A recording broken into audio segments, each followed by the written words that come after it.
Welcome to Utah Street and Camden Yards in Baltimore as we get ready for a three-game weekend series. Tonight's game one between the Red Sox and the Orioles. Welcome inside the broadcast booth, everybody. I'm Don Orsillo along with Jerry Remy. Welcome to Red Sox baseball. Well, the Orioles have had an incredible season as we delve into their year. And our FW Web closer look, they've already won the division. Well, you know, we were talking a couple of months ago about how close this American League East is going to be, and forget about it. You know, it's the Baltimore Orioles that just absolutely ran away with this thing, and that's how. Over the last 10 games, they got a 9-1 record. American League East chance first time since 1997 they've done that. And look at the home runs, 199 home runs. That leads the Major League by 24, and they've got a very good defensive ball club. They lead the American League with a 987 fielding percentage, and they've done all this without some key guys in the lineup. Machado has not been in there. Weeders is not in there. Davis is now on suspension. So you got to give credit to the Orioles for doing what they've done. Now we'll see how far they can take them in the postseason.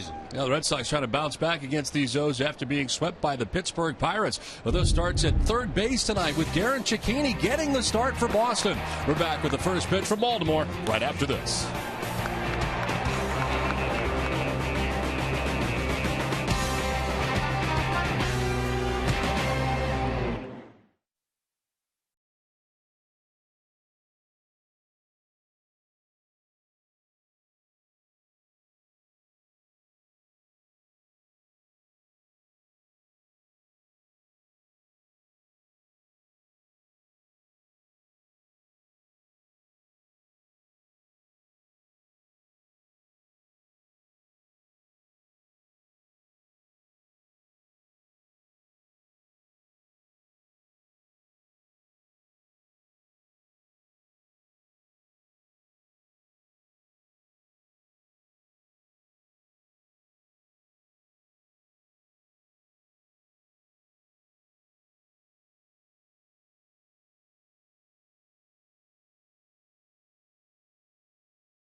Southwest Airlines, Dunkin' Donuts, Toyota's website for deals via Toyota.com, Sullivan Tire and Auto Repair, Subaru Dealers of New England, the Reebok Spartan Race, run at Fenway Park November 15th, and by your local Kia dealers.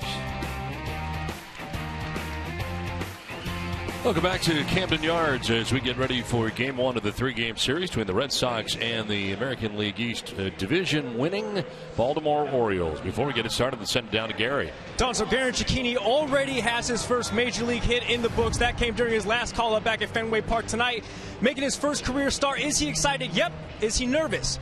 Not at all, as he explains in our Geico quote of the day. Honestly, I just try to go out and just play the game that I've been taught to play, and I learn how to play at a young age, and just that gets me comfortable and makes me comfortable just playing baseball. And this is my comfort zone. This is my home. So I don't really think about I don't know, the business or stock side of it. It's just go out and just play and enjoy the game and just try to win. Well, we'll see him in the starting role at third base tonight for the Red Sox as the Orioles have taken the field. So let's check out the Red Sox starting 9. Mookie Betts at second base leading it off with Xander Bogaerts, the shortstop, batting second. David Ortiz, the DH, with Yoenis Cespedes in left field. Daniel Nava in right field with Alan Craig at first base, batting sixth. Rusde Castillo gets his second start. He is in center field. Garen Cecchini at third base, bats eighth, and Christian Vasquez bats ninth and does the catching.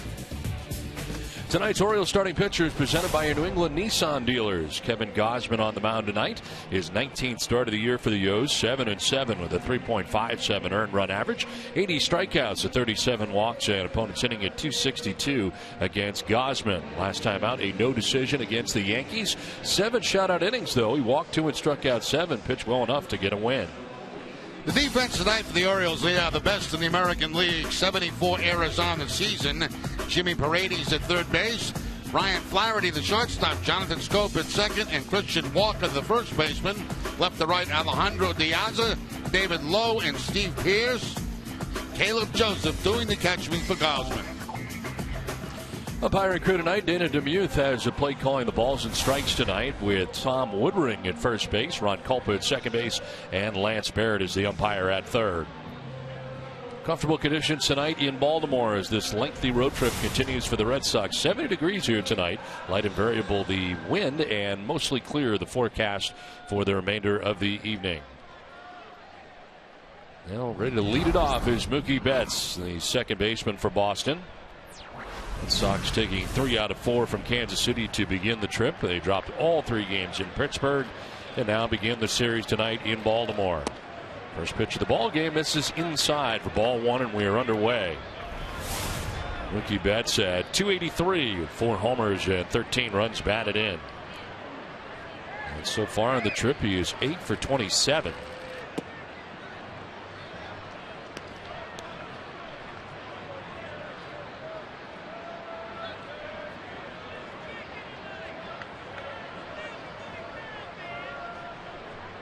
Red Sox have dropped 7 of their last 10 games in Boston against Baltimore, and 3-3 so far in Camden Yards this year. As Betts takes the strike. For Gausman, this is his 6th appearance against the Red Sox, his 3rd start. He is 1-0 with a 1.80 ERA. Second time that he's faced them this season.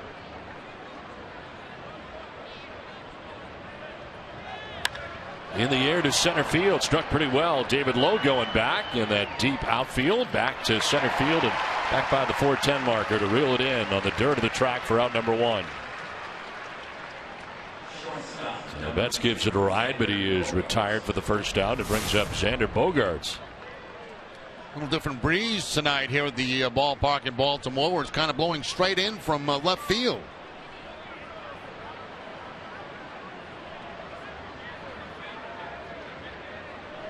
Xander had a quiet series against Pittsburgh, 2 for 11 in the series. Though overall, since being activated from the 7-day concussion list on the 30th of August, 19 games. He's hit at .333 in his return.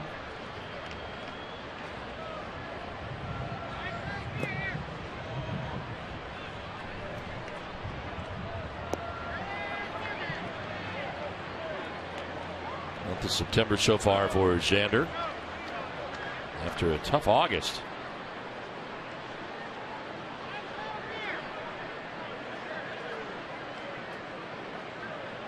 Bogaerts slicing and foul off to the right, out of play. School is back in session. Especially priced Red Sox tickets for students are still available for the Tampa Bay series next week. Tickets start at just $9. So go to redsox.com/student to take advantage of this great offer today.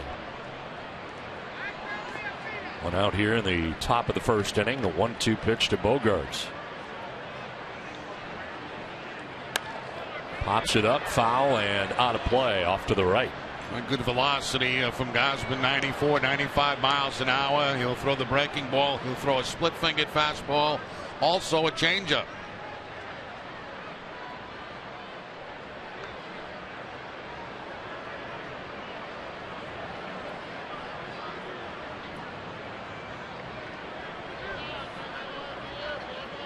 Bogarts hits one softly on the ground towards third. Paredes on the run, and the throw just in time. Nice play by Jimmy Paredes down there at third base, 2 down. He's got a very strong throwing arm. Paredes does at third base. Of course, that's position wide open right now. As Machado is down for the season, Davis out for the season. And Paredes right here showing a very strong throwing arm on an off-balance throw to first base. Now into the shift on the right side in preparation of the at-bat for David Ortiz. David at 261 coming in, 32 homers, and sitting on 99 RBIs on the year. He'll take strike one.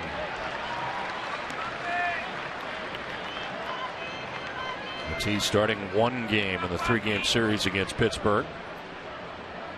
Was 0 for 4 in last night's finale against the Pirates and 4 for 16 on the trip. They'll foul it off to the left and out of play.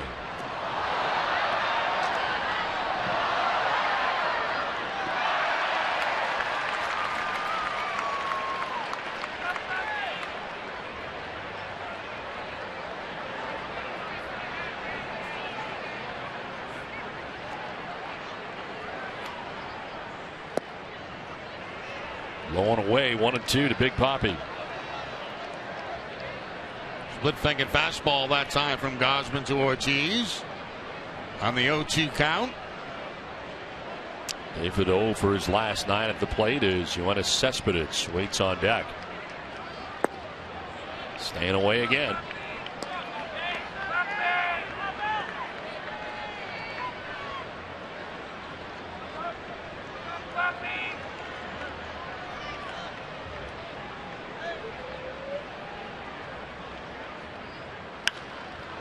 Off the left side, out of play. Still 2-2.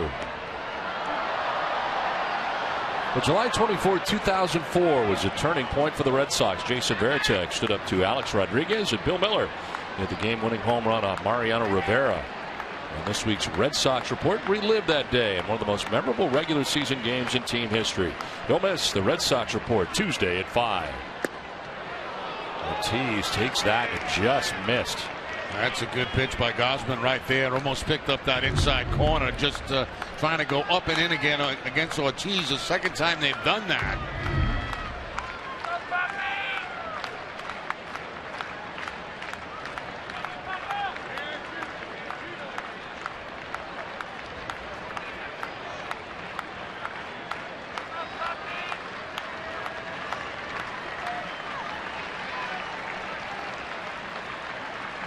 Payoff pitch. And Ortiz lifts it in the air to left field. Piazza going back onto the track to make the catch that ends the top of the first inning. 2 go to the warning track, but it's a 1-2-3 inning.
Boston doesn't score in the top of the first inning. Baltimore coming up in the bottom of the first inning as we check out the O's starting nine. Alejandro Diaz leads it off in left field. David Lowe in center bats second with Steve Pearce in right. Nelson Cruz, the DH, in the cleanup spot with Jimmy Paredes at third base. Christian Walker at first base bats sixth with Ryan Flaherty at shortstop. Caleb Joseph does the catching bats eighth, and Jonathan Scope at second base rounding out the starting nine. Tonight's Red Sox starting pitcher presented by your New England Audi dealers. Alan Webster's 10th start of the year. 4-3 with a 6.02 earned run average, 28 strikeouts, 26 walks. And opponents hitting at .259 against Webster. Last time out, a no decision, but pitched well. 6 innings, giving up only 2 runs to Kansas City. Former Chicago White Sox outfielder Alejandro Diaz leading it off here for the O's. And in tight at third base right off the bat is Cicchini. Diaz likes to bunt the ball down that third base line. His combined numbers between Chicago and Baltimore, .252 average on the year.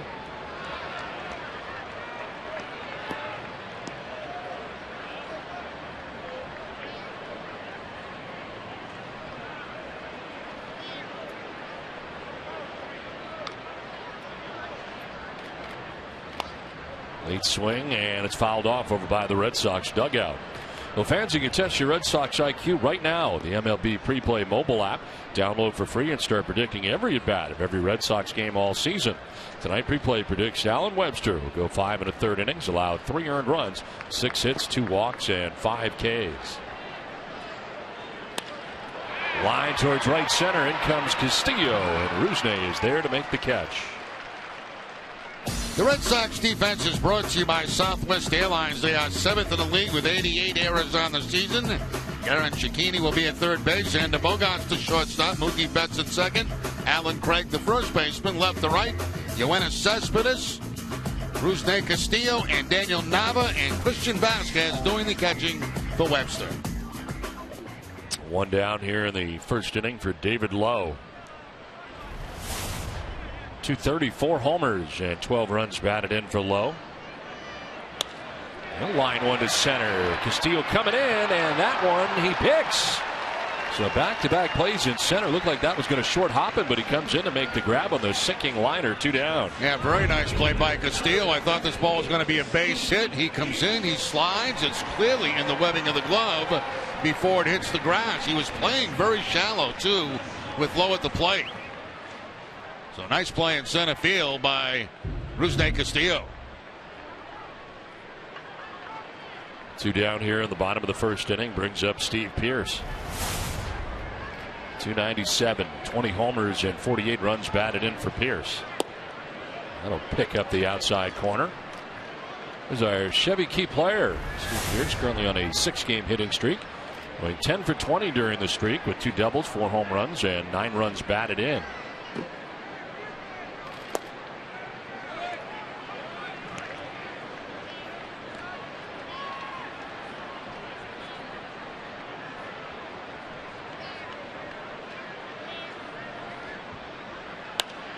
Battles it foul off to the right out of play. And it's a ball and 2 strikes. An 11-game hitting streak back in August. As you see, one of the biggest reasons for the success of the Orioles this year, Nelson Cruz waiting on deck. 1-2 pitch darts down low, 2-2.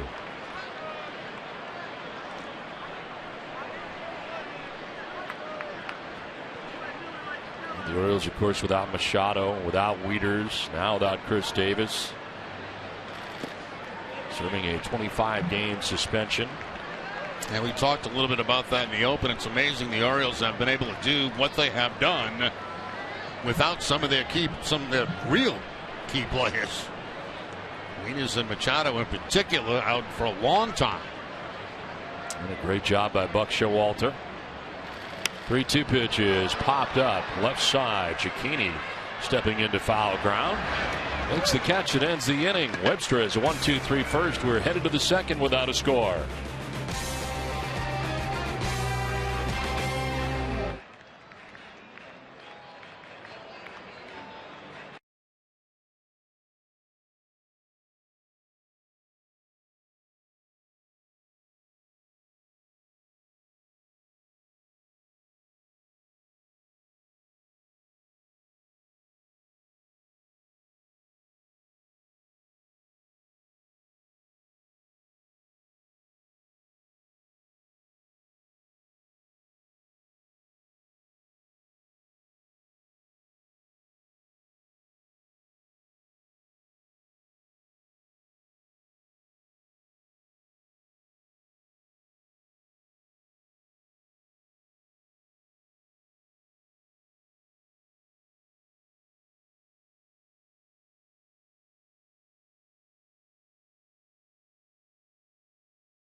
Which missing Orioles player is the biggest loss? Sox 1 for Chris Davis, Sox 2 Manny Machado, or Sox 3 Matt Wieters. Text your answer to 536-536. Message and data rates. Those may apply. Text help if you need it. Visit NESN.com/terms for all that fun legal stuff, guys. That's a tough one, Jerry, because they all bring something to the table. I would have to say Wieters just because of the way that he has handled the pitching staff over the last couple of years and the running game, for that matter, as well. No, I agree with you, Don. You know, that's the second time in a row now we've agreed on this 2 nights in a row. I think that all three certainly serve their purpose on this ball club, but Matt Wieters being a catcher and knowing the staff the way he does, that's critical. Caleb Joseph, you got to give him credit. He's done a nice job since coming in and being the catcher for the Orioles. Well, here is Yoenis Cespedes leading it off for the Red Sox in the second inning. And he lines one to left. Yaza coming in, and he'll dive forward to make the catch. Seen some good defense turned in early in this contest. There's been a couple already that I thought have been hits, and all of a sudden they turn into outs. Diaz with a tremendous play here. Sinking line drive. Ball hit very hard. He webs it. And then hits the grass. The ball does not pop out, and Cespedes becomes the first out. Gosman loves it. One down, 4 in a row, retired by the right-hander for the O's, and it brings up Daniel Nava. 268, 4 homers, and 30 runs batted in.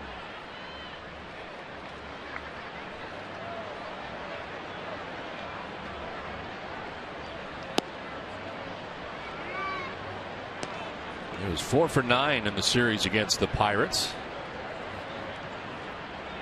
A grand slam as part of this road trip also Sunday at Kansas City. In there for a strike, 1-1.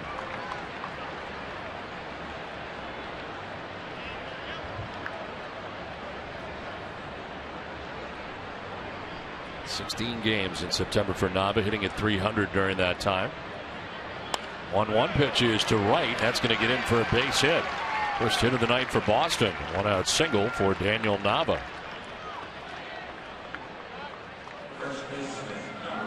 Well, tonight's suits are designed by Joseph Aboud, custom made in the USA from fine Italian fabrics. Now available at Men's Warehouse. Now, you haven't noticed yet, and I'm disappointed, Don, that this has been my Blue Blazer trip of the year. You've worn a blue blazer every night the entire trip? Every night the entire trip, and I will wear one tomorrow and Sunday. And you have not noticed yet. I did not notice that. That's what I told you about a blue blazer. It's unbelievable. You did that before on a West Coast trip. Yep. So you had all 3 nights in Pittsburgh in the same suit, and I didn't notice. Exactly right. And that, you got it on again. That's unbelievable. Yep. All you do is change the pants and the shirt and tie, and you wear a blue blazer. You can do that for 162 games. Wow. That's amazing. It would cut down on the packing situation, that's for sure. I got one suitcase for this trip. Now Craig batting with a runner at first, and he'll foul it back to the screen. 0-2. This was a tough pack because Kansas City was not supposed to be cold like it is this time of year, so we had to wear suits in Kansas City. So there's 4 games of suits. Yeah. And he had 3 games in Pittsburgh and 3 games. This was a 2-bag suit for me. This was a bear. This was a real bear, this road trip. And there's been a bunch of them. I mean, it's been 3 in a row.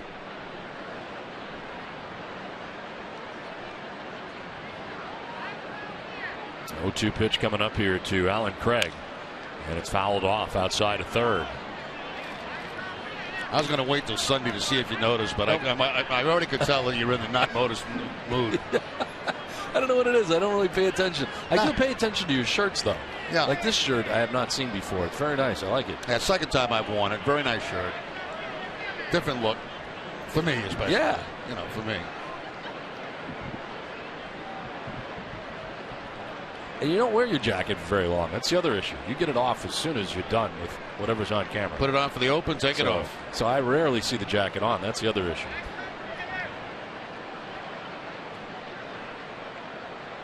No 2 pitch. And Craig goes around and strikes out. First strikeout for Gosman. Looks like that might have been a split-fingered fastball right there from Gosman. You can see the bottom kind of fall out of it. And Craig cannot control the head of the bat, so he becomes the second out of the inning. 2 down, Nav at first base, and Rusney Castillo getting his second start for the Red Sox. 1 for 4 in his debut in Game 2 of this series against the Pirates. Had last night off and back in there again tonight.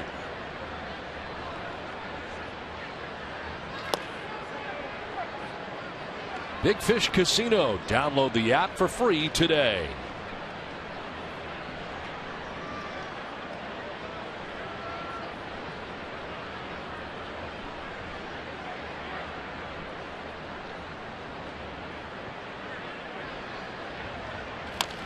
Is grounded left side to third. Paredes will go to first base and retire Castillo to end the top of the second. Inning and a half done without a score from Baltimore.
Here is tonight's Coors Timeless Moment. September 19, 2013. Red Sox beat the Orioles 3-1 behind a 2-hit complete game effort from John Lackey to clinch a playoff spot.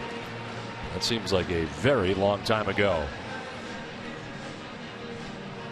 Now we head into the bottom of the second inning back at Camden Yards without a score. Nelson Cruz, Jimmy Paredes coming up. Christian Walker here. 4, 5, and 6 for the O's in the inning.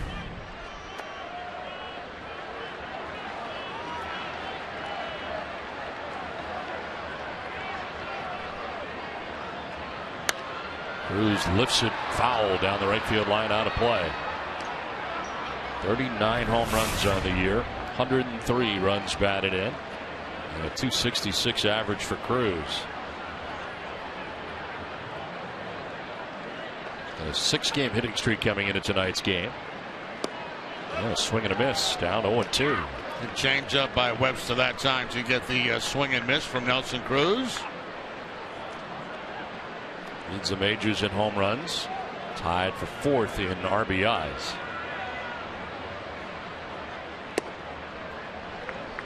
Tonight's key matchup is brought to you by Honda. Start something special with a great deal on a Honda. Nelson Cruz hit in 31. 39 home runs this season against right-handed pitchers. And dealing with Alan Webster in the game tonight.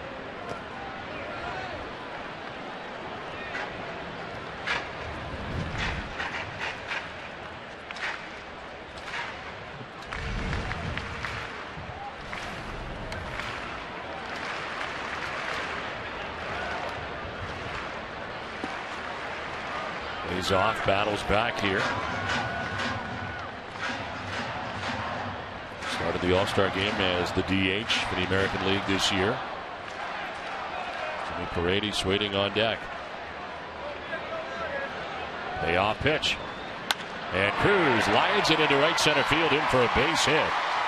This one bobbled by Castillo out there in center field, but no further advance for Cruz, who's on with a single to begin the bottom of the second inning. Absolute rocket right there from Cruz. Line shot to center field for the base hit. Fastball middle of the plate. Was right down knee high to get it and put it on the line to center. Little bobble out here by Castillo, but no advance by Nelson Cruz.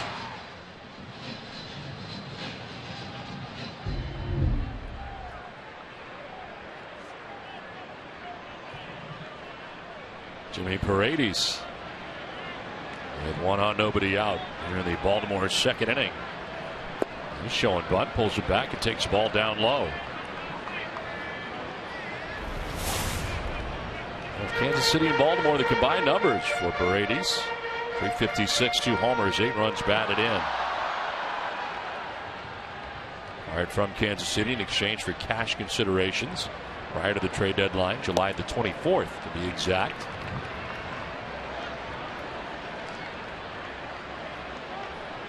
Played a total of 127 career Major League games since 2011 between Houston and Kansas City.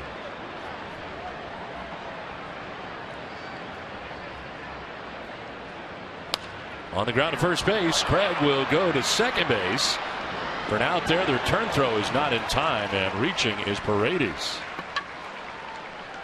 Cruz tried to get into a rundown, but they force him out at second base for the first out of the inning.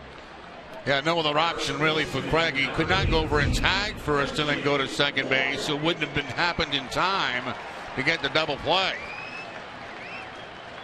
So they try it 3-6-3, and it's not going to happen that way either, as Paredes beats it out at first base. One out, one on, and Christian Walker coming up. 333 average so far. He's 1 for 3. No homers, no runs batted in, and quick check on Paredes at first base.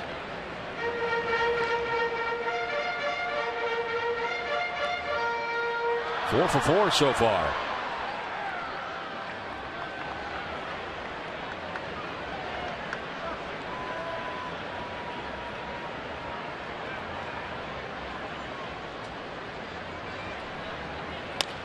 To left field, Cespedes moves over and makes the catch for the second out of the inning. Back to first goes Paredes with now 2 down. Well, do you want to relive the best Red Sox moments from this past week? Then tune in Sunday night at 6 p.m. and again at 9:30 for the Ultimate Red Sox Show, presented by AAA.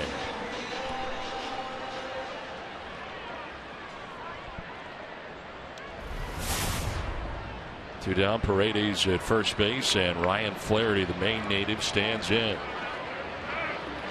218 average, 7 homers and 30 runs batted in.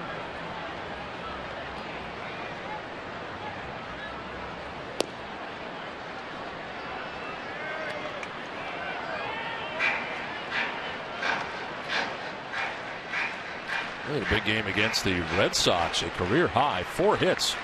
Going 4 for 5 against Boston at Fenway Park back on September the 10th. For the New England native. Fooled on that pitch, and it evens at 1-1. That starts him with back-to-back changeups, 2 off-speed pitches. Out in front of the changeup, expecting the fastball on that count was Flaherty.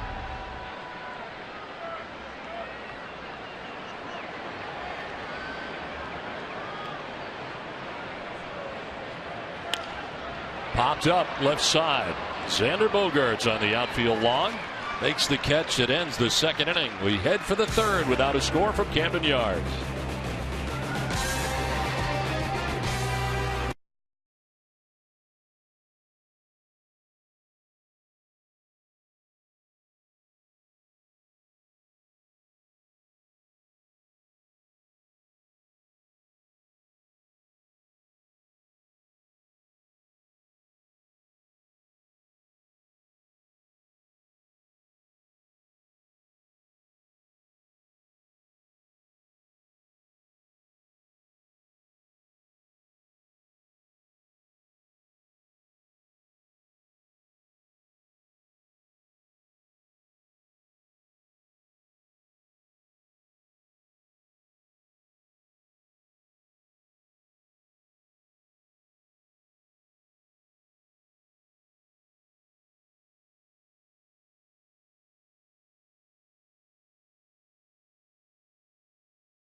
Expected. Well, that's kind of what happened with Garen Cecchini getting his first big league start, and he didn't even know until the lineup was actually posted on the door in the Red Sox clubhouse. This is actually monumental and a huge deal for two reasons. The guy he's about to face off with right now, Kevin Gausman, he was his teammate back in 2009 on the USA national team. They are also both LSU commits. Also, his parents, they were coming up for the series regardless anyway, but now they came up from Louisiana and they get to check out his MLB start. His dad, his mom, Glenn and Race, also his girlfriend making the trip here to Baltimore to check out his first MLB start, guys.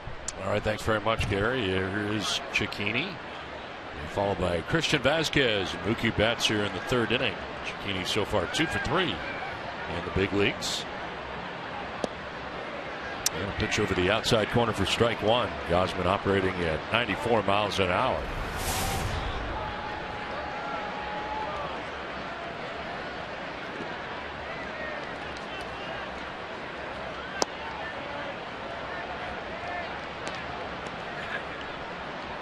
He recalled Tuesday from the Pawtucket Red Sox, third career major league stint.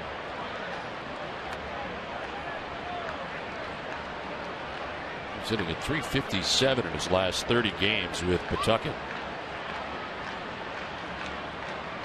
And hit at .306 in the postseason for the Paw Sox, helping the Paw Sox to the Governor's Cup title. Yeah, there's not been much question about his offense. That's been pretty well settled in. It's the defense part of the game that is still a work in progress.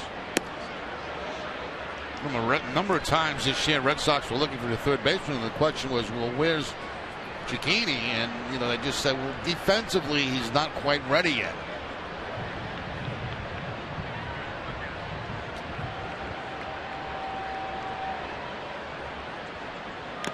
Swinging a foul tip held on to by Caleb Joseph. Second strikeout for Gausman. One down.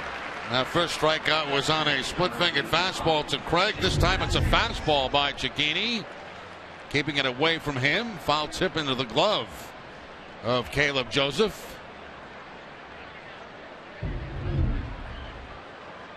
One down, Christian Vasquez, the Red Sox catcher, coming up here. 217, no homers and 15 runs batted in.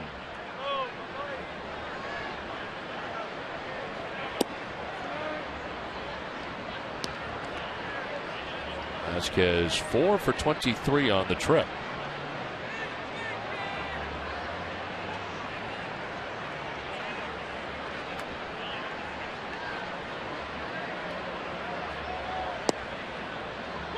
In there for a strike, 1-1.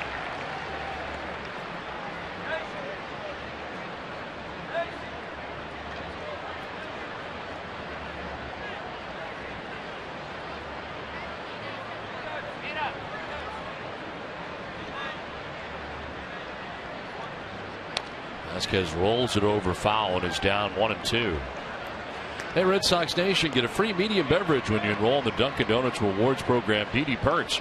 And just pay with your registered DD card or the DD mobile app to earn points towards more free beverages. It's Dunkin's way of rewarding their loyal fans. Enroll today at ddperks.com. Red Sox run on Dunkin'. 1-2 pitch to Vasquez. He'll foul it off down the right field line, out of play. And Vasquez getting a couple of hits in the game last night in Pittsburgh, now with a 3-game hitting streak after a very slow start to the road trip. Mookie Betts waiting on deck, the top of the Red Sox order.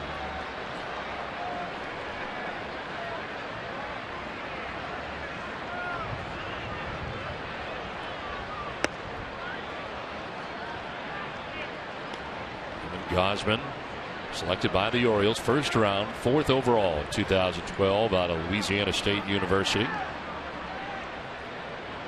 First player selected in the first round in 2012 to reach the majors.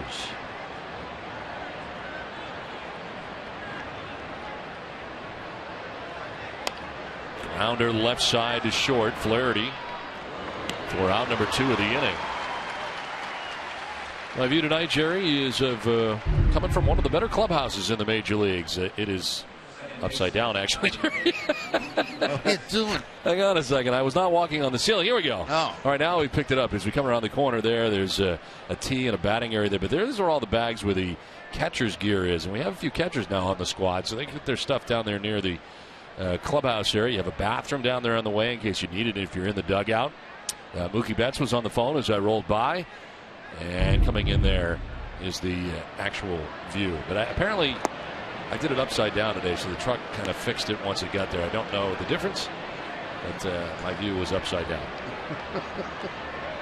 Very interesting view, though. Yeah. It really was. It was. Might have been more exciting upside down. Yeah, I think that would. I was trying to figure out what this stuff was. I wonder if they could stick with the upside down. I tell you, I knew it was a view like going to the field. I knew because today's the day for that. Yeah.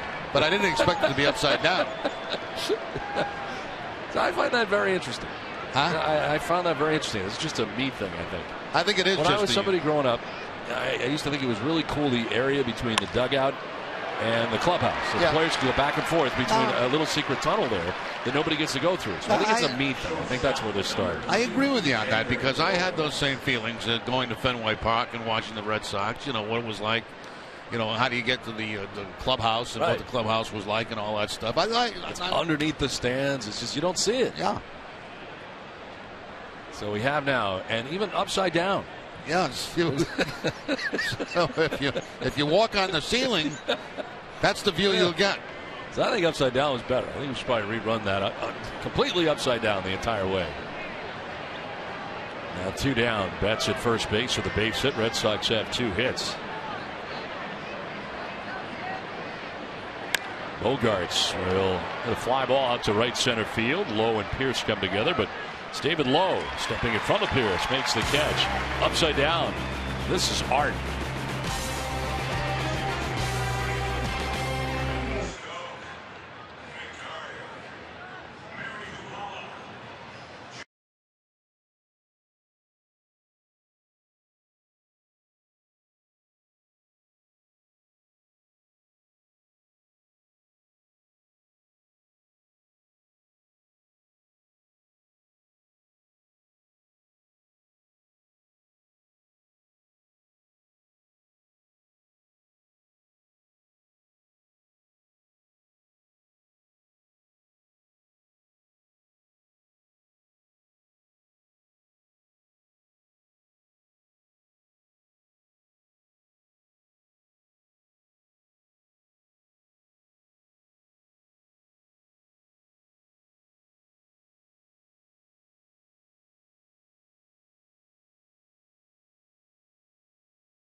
I'm at bat, the #1 app for live baseball. Enjoy live look-ins, replay reviews, scores, live radio broadcasts, MLB.tv game of the day, and more. Get at bat for your smartphone or tablet on the App Store or visit MLB.com. There are superheroes all over the major leagues. I think that's Cal Ripken Jr. because he's got an 8 on the front of that uniform. It's the Iron Man. Could be. Caleb Joseph leading it off here in the 3rd inning. Catcher for the Orioles. 8-9-1 for Baltimore expected. See, there's the 8. Oh, yeah. See what I'm saying? Yeah. We saw Cal in spring training. And it's fouled off to the right, out of play. Where do we see foul? Was that this year or last year? Oh, that was last year. Last year. We had him in the booth. Yeah. Oh, that was last year? Yeah. Okay. He was promoting something. A book. Yeah, a book. And we were in Port Charlotte 2 springs ago. Okay. On the ground to third base, picked by Cicchini there. Throw is high, but staying on the bag was Alan Craig for the first out of the inning. So Cicchini tested, throw a little bit high for the first out of the inning. And you can see this ball start to sail on Cicchini once he made that throw to first base, and pretty good reflexes going down to get that ground ball, but then a high throw to first base. But Craig's able to corral it and get the out. One down here in the third inning brings up Jonathan Schoop. 212, 15 homers and 43 runs batted in.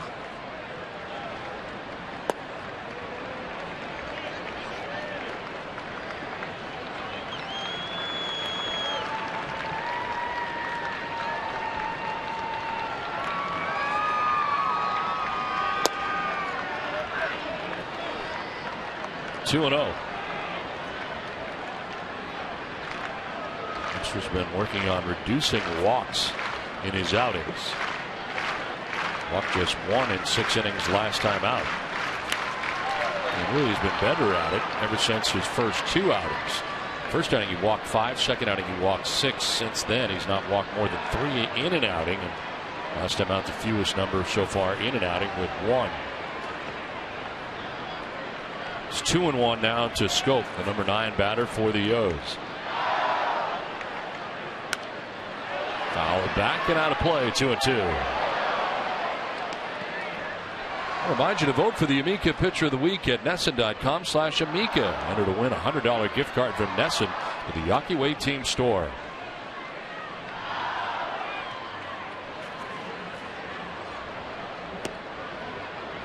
A little bit high, apparently. Oriole Bird entertaining the fans.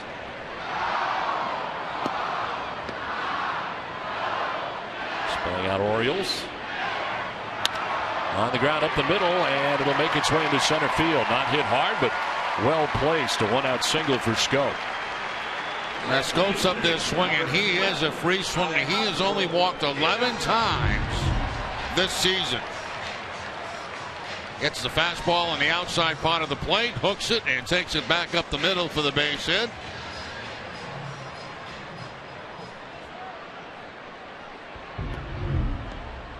One out, one on, and Alejandro Diaz coming up.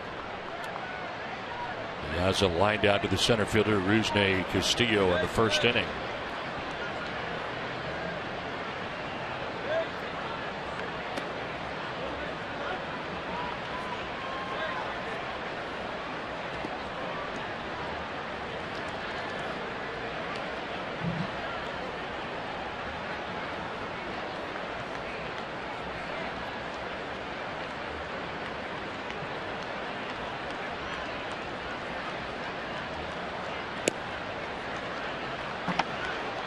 Two and 0.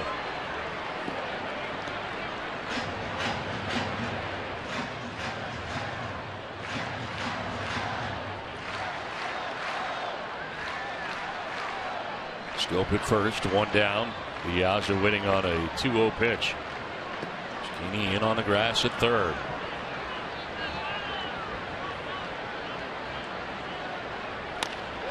Right side and through into right field. Schoop round second. He is headed to third. The throw from Nava is not going to be in time. Nava seemed to be surprised that Schoop was taken off at third base. Took him a little while to get rid of it. And without a problem, Schoop gets to third. Yeah, Diaz almost hit Schoop with the baseball on the line drive, but it gets by him. And then you're right, Don. It did look like Nava was a bit surprised. You see the hesitation right there. That might have thrown Nava off a little bit, but he looks up. And the runner heading to third base, Schoop, and he gets there easily. So they're at the corners here for the O's with one out of the inning, and here is David Lowe. Center fielder lined out to center. Good catch out there by Rusney Castillo on a sinking liner. Now a pop-up sending Craig into foul ground. 2 down. That's a big out. And a very impatient at bat by Lowe. I mean, he's got a first and third situation, and it looks like he jumped on a pitch that was not a strike. Ball looked like it might have been up in the zone, maybe out of the strike zone. And gets underneath it and just pops it up the first base.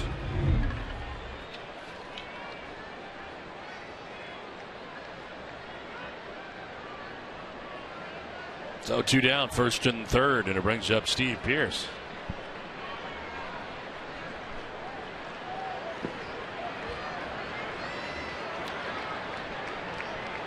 Pearce fouled out to Cicchini. Back in the first inning as he takes a pitch outside.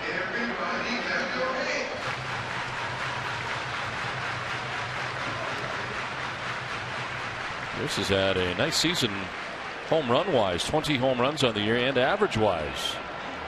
Near the 300 mark a lot of the year. Came in tonight hitting at 297. Didn't like the call. It's 1-1. Best hitter with runners in scoring position for the O's. That's with Scope at third, Diaz at first, and 2 down.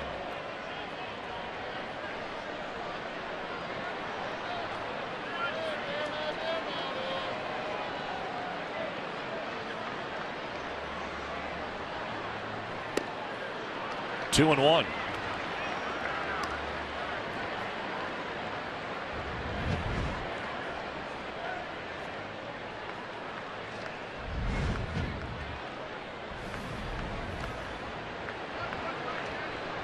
Those have been getting good hitting and good pitching. Their starters in 16 games in September, 9-1 with a 1.69 earned run average. The Orioles are 13-3 in 16 games in September. As now Webster backs off. Yeah, for most of the season we've made the offense the highlight of this ball club, and it certainly has been, but their pitching has kind of caught up. And it's really been going very well for the Orioles at a good time of the year.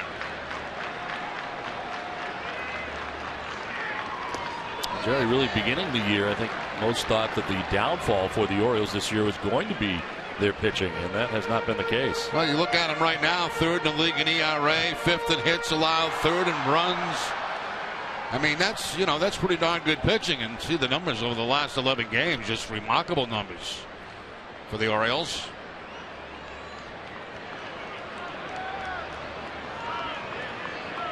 Three-1 now to Pearce, and he will take the walk that loads the bases. The first walk given up by Webster tonight. Well, tomorrow in Dining Playbook, Billy Costa and Jenny Johnson join you from Smith & Walensky, where they'll bring you a great before, during, and after trio of restaurants. Plus, head into the kitchen and make breakfast with Bruin Adam McQuaid. Don't miss it tomorrow at 9 on Dining Playbook. Bases loaded, 2 down here in the bottom of the third inning, and here is Nelson Cruz. Big situation here for Cruz. Already has a base hit in the game, single to center in the second inning.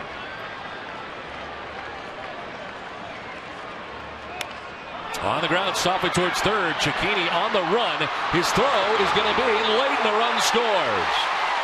Throw pulled off Craig at first base, and the Orioles take a 1-0 lead.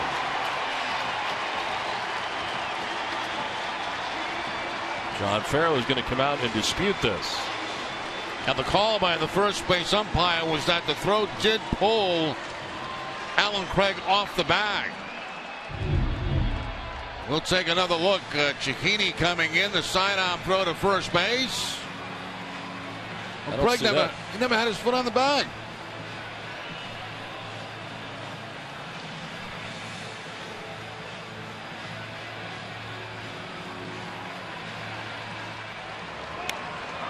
It looked like to me his foot was behind the bag. Then he tried to come back and touch it. He's reaching back there to get it. Yeah. Didn't have it, and John Farrell is not going to come out now. He's going to go back to the dugout, but Wanda Yevis is to talk to Alan Webster as the Orioles are taking a 1-0 lead. Bases reloaded now for Baltimore.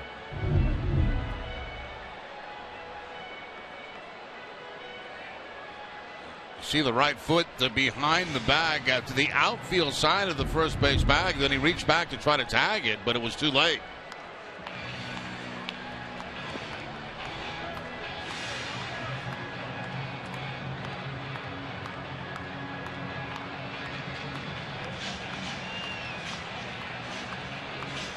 Single and an RBI for Nelson Cruz, who is now 2 for 2 in the game.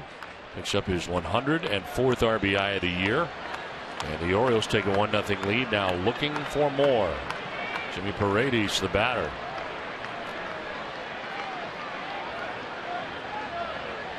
Swing and a miss for strike one.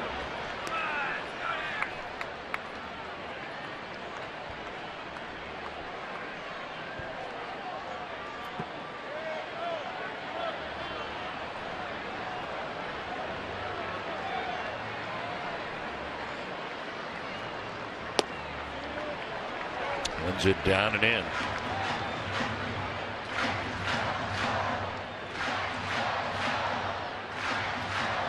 He's 3 for 11. His career with the bases loaded.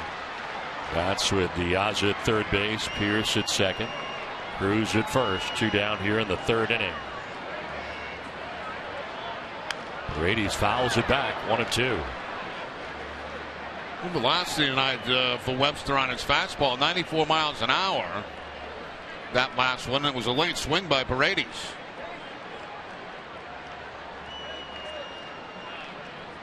Christian Walker waiting on deck.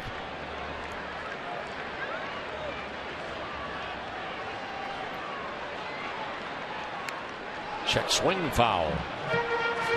And a fastball that was up.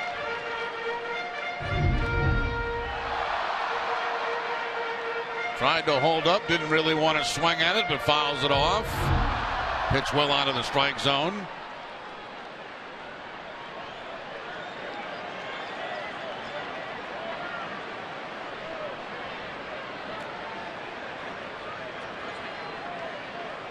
Paredes grounds one right side. Mookie Betts slides to his left and throws him out to end the inning.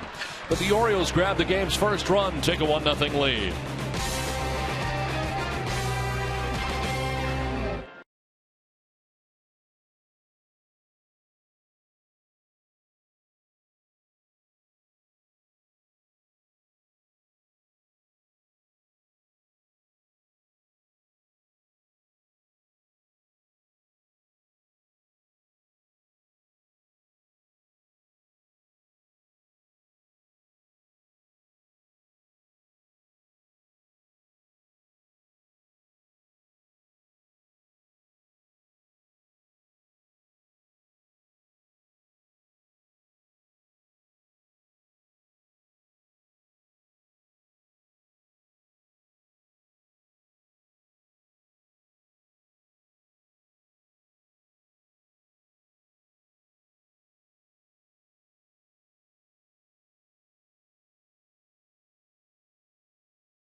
Their economy and community strong. That's why they've been named the #1 SBA lender in Massachusetts 5 years in a row.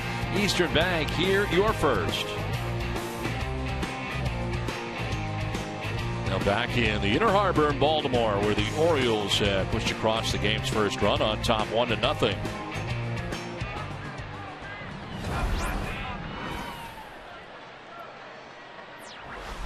Evan Gossman back on the mound with his newfound lead. And David Ortiz to lead it off here in the top half of the 4th inning. Big Papi driving one the other way first time up, but was out as he flied out to the warning track and to Alejandro Diaz in left field first time. Shift on for him again on the right side. And he drives one out towards deep right field. Back goes Pierce onto the track at the wall. It is gone. Big Papi gets his 33rd home run of the year and his 100th RBI of the season and ties the game with one swing of the bat. It's 1-1. Another 3,100 season for Big Papi. Well, that's the way to take care of business. Do it yourself.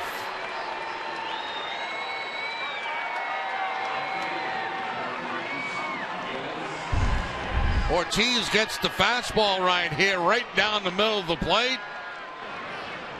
And he launches it.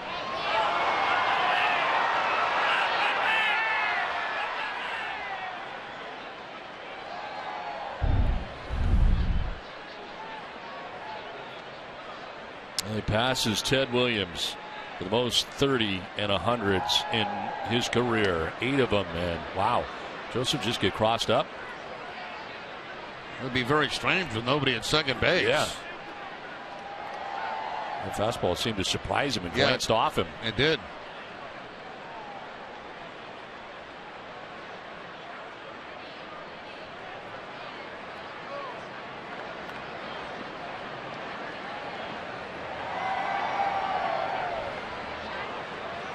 One-0 pitch is in there for strike 1-1. Alltown, New England's premier convenience retailers, committed to supporting the communities they serve. For every home run the Red Sox hit the rest of the season, Alltown will donate $500 to the Cystic Fibrosis Multiple Sclerosis Foundation. Visit cfmsfund.org for more. 1-1 pitch driven to center field, sending David Lowe back at the wall, and that is gone. David Ortiz and Yoenis Cespedes go back-to-back, and the Red Sox take a 2-1 lead.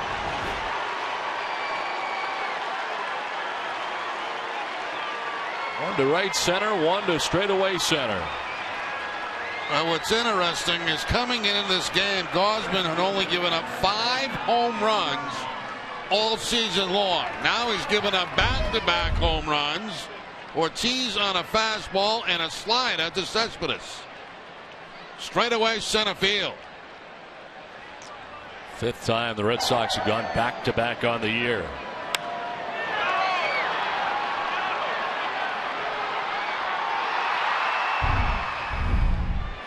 And Daniel Nava stands in and takes a pitch down low.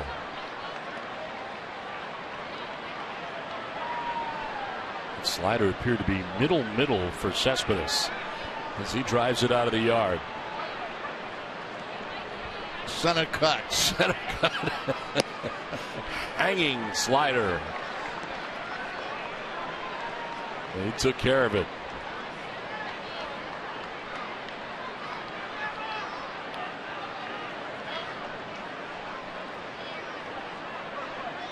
One 1 pitch to Nava. He'll pop it up foul off to the left out of play.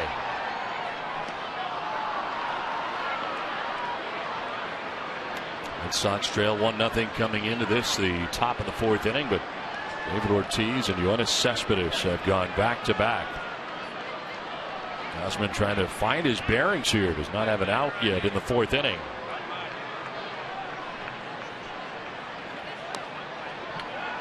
Squib foul off the end of the bat.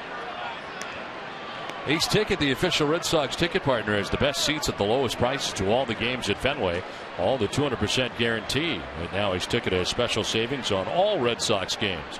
Treat yourself or someone special. Visit Ace Ticket or call 1-800-MY-SEATS.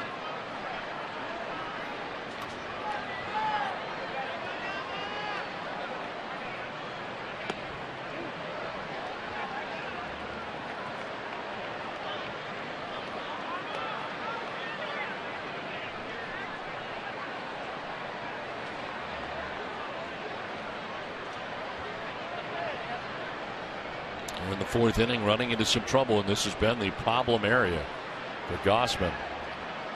The second time through. This one fouled off.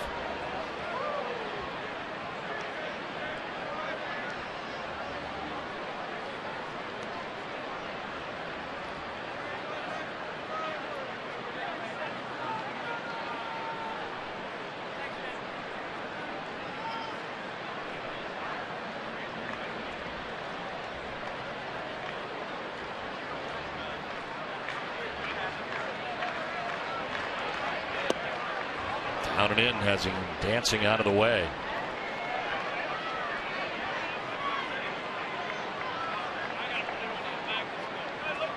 The batting now, Craig next with Rusney Castillo to follow.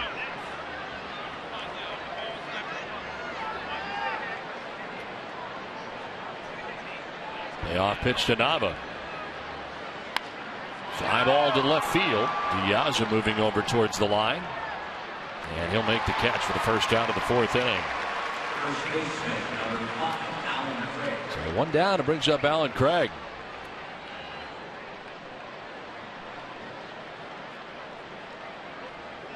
Well, he got his birthday wish, didn't he? Big Poppy going deep. 33rd time this season, and was picking up his 100th RBI.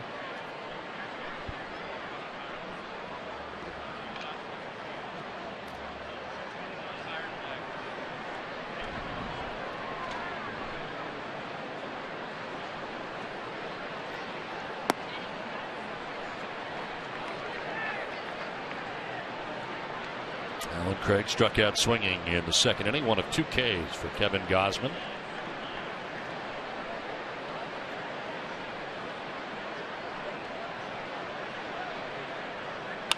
Ground ball to third base. Paredes to his left. Plenty of time to get Craig 2 down.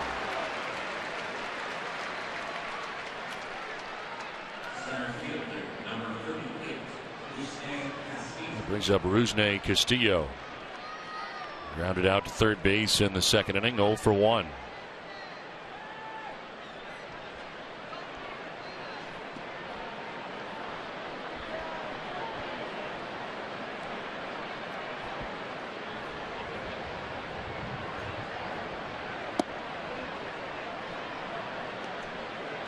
Talking about Gausman being a first-round draft choice in 2012.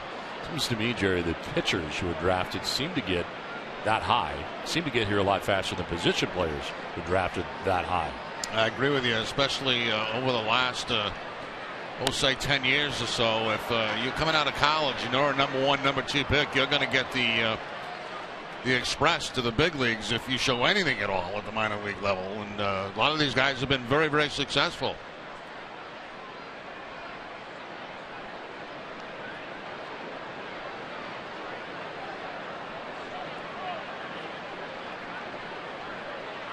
One pitch on the ground left side as Flaherty gets it, and his throw is going to be late.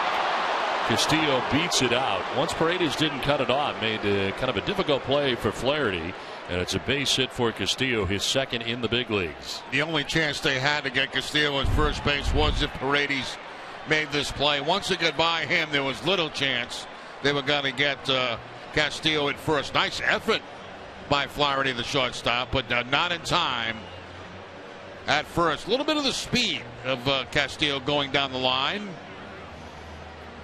Buck Showalter out there right now trying to figure out if he is going to challenge this or not.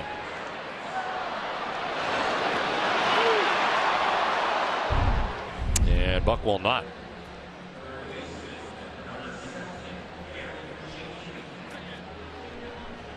So his people getting back to him that it was indeed a safe call at first base and the correct one. Rusney Castillo at first with 2 down.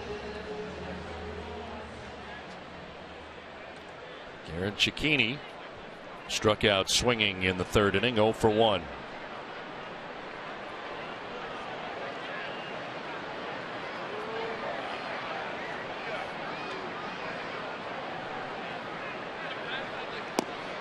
They'll take strike 1.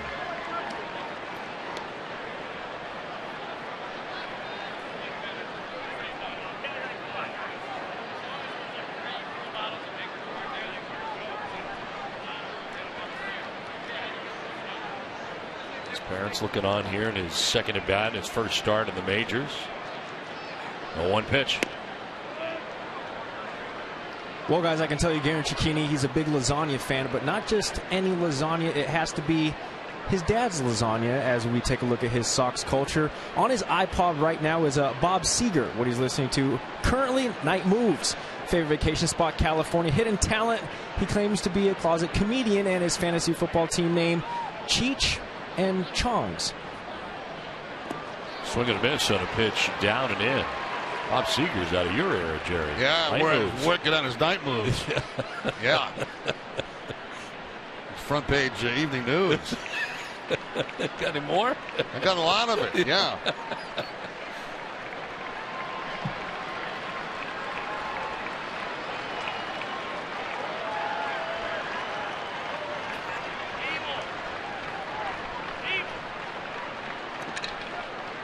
Lead at first for Castillo. 1-2 pitch coming. First to check at first base, and Castillo diving back safely. Guys, the whole Bob Seger thing is not necessarily by choice. See, Cicchini fears that some of the veterans will force the rookies to put on some sort of talent show, and I guess Garen's hidden talent is also to sing. So he says if he's called out to sing, that's the song that he wants to sing because it's easy, and that's the one he elects to do. So, yeah, there you go. 1-2 pitch is a swing and a miss, and he strikes out to end the inning. Ortiz and Cespedes going back to back, and the Red Sox have taken a 2-1 lead.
Care about your community. Eastern Bank is committed to putting you first.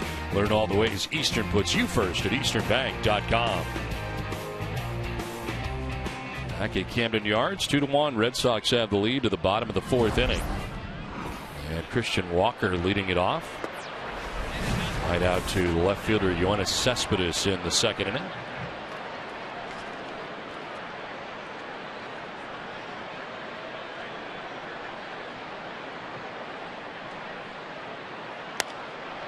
Fouled off to the right, out of play. 1-1.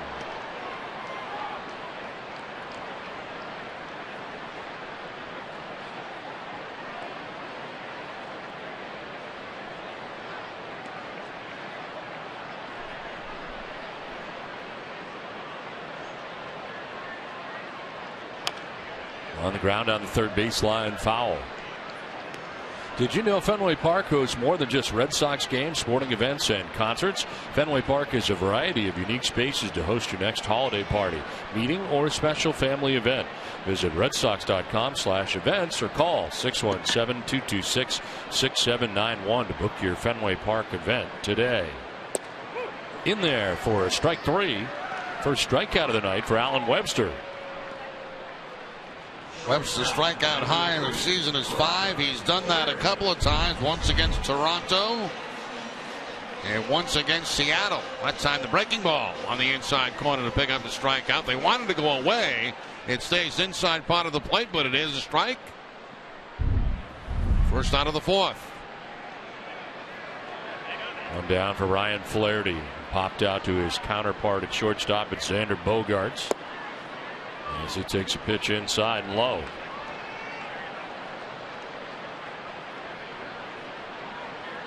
Orioles have already clinched the American League East, 9th AL East title in O's club history. A bounce in and away. Orioles currently 14 games up in the division. They've become the first team since the 2006 Yankees, who won by 10 games to win the AL East by double digits. And they ran away with this thing.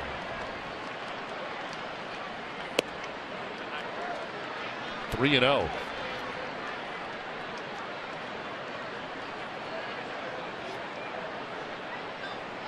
As did the Angels, really, on the West Coast. They have 11.5 game lead over Oakland, and that was close relatively recently. He went around, says Lance Barrett, third base umpire. Flaherty's got to go get his bat. Flaherty can't believe it. Take a look from the side. And I can see either side. I can see both sides of that. If I was a hitter, I'd be upset. If I was an umpire, I'd probably call that strike. A liner down the right field line that's going to go foul.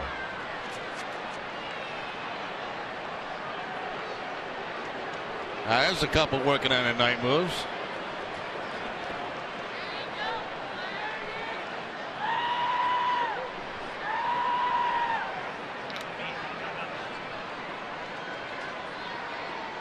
Three-two pitch coming to Ryan Flaherty.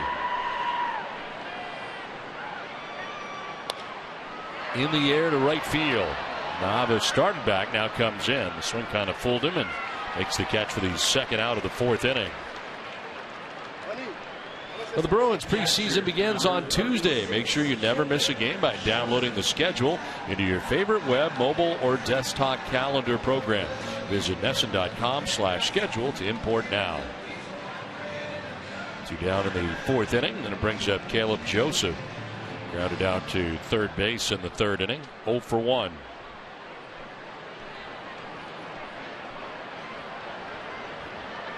A shift on Joseph on the left side of the infield. As he takes strike 1. There's the shift.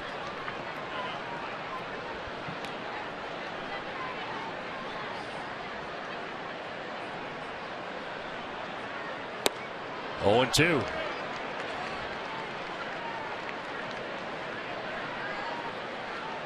Webster's last outing through 83 pitches against Kansas City in 6 innings, giving up the 2 runs.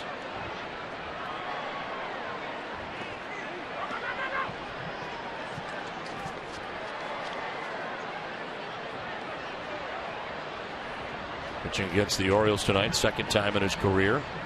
Did not allow a hit over 3 scoreless innings. Back on September 29th of last year in his only other career start against the O's. 1-2 pitch. Bounce off the glove of Vasquez.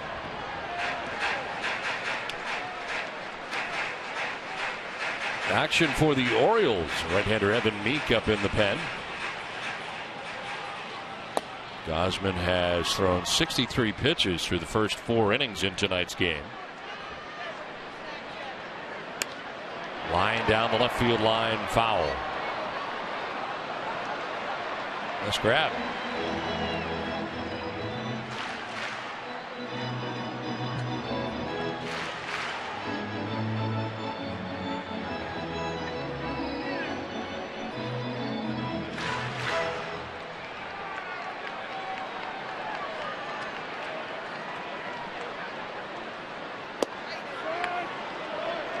Full count now.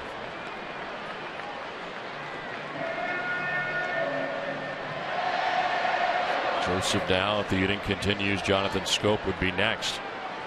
Webster able to get Walker to strike out looking, Flaherty to fly out to right. Now a fly ball to center field. Rusney Castillo waiting and catching out number 3 to end the inning. Through 4, Boston on top 2-1.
Ticket, the official ticket partner of the Boston Red Sox. Back at Camden Yards in Baltimore, Boston on top 2-1 as they come to bat. Let's take a look at tonight's list, brought to you by Benjamin Moore. Teams in the same region to clinch division titles on the same date since 1969. The Orioles and Nationals doing it this year, September the 16th. October the 2nd, 2004, the Angels and Dodgers. And September 27th of 1989, Oakland A's and San Francisco Giants. You have a comment about tonight's list? Tweet us at #NessonList.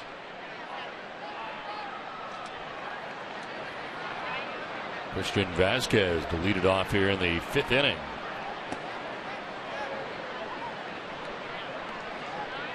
Vasquez grounding out to shortstop in the 3rd, 0 for 1.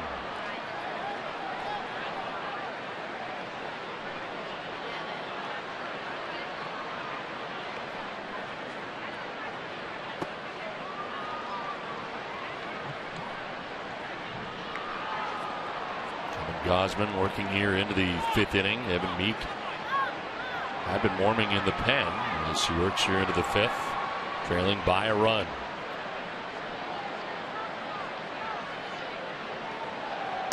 Well, he falls behind the number 9 man, 3-0.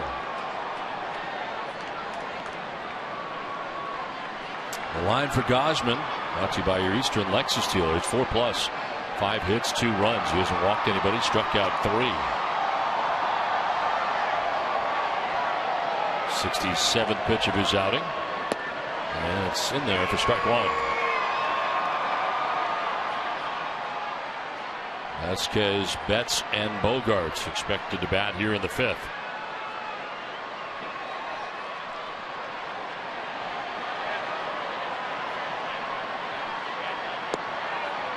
Strike 2 at the bottom of the zone. Pretty nasty right there. Certainly Vasquez doesn't want to swing at that. And when the count's in his favor, 3 balls and 1 strike. Would like something a little more elevated than that pitch. Ed Wallace, the pitching coach for the O's, former Red Sox pitching coach. Broken bat, fly ball to left center field. Lowe will make the running catch. Piazza was also there, but Lowe makes the grab on the broken bat fly ball for the first out of the inning. I'll remind you to tune in tonight after our Red Sox coverage in Essence Sports Today, presented by People's United Bank. Jameson and Sarah have a report from day 2 of Bruins training camp, and former Patriot Jermaine Wiggins will be in studio to talk Patriots Raiders. See what know-how can do. One out in the 5th inning for Mookie Betts. He is flied out to center field to the warning track and singled to center, 1 for 2.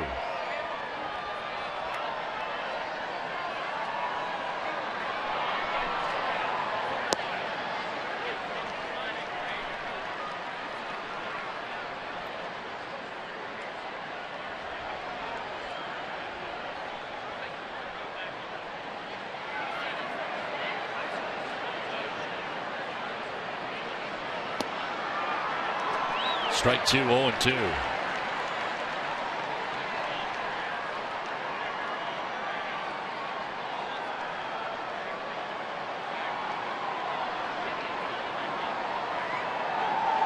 Gosman now backs off, going back and forth with Caleb Joseph.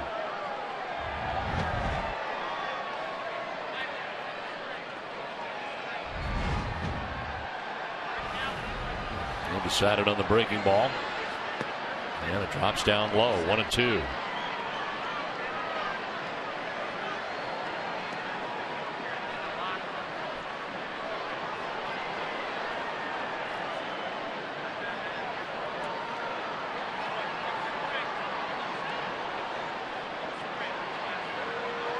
That's on the ground foul towards the end of the Red Sox dugout.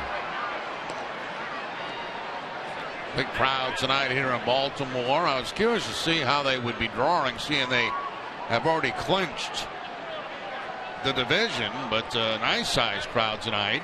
This first of 3 games over the weekend. Foul back to the screen. No success here again in Baltimore. Always been a great baseball town. And it's always strange when we came in here when there were more Red Sox fans at times than Orioles fans. And that used to irritate, the Orioles. But the fact is if you win, they show up, and they're showing up now. Fouled off down the right field line, out of play.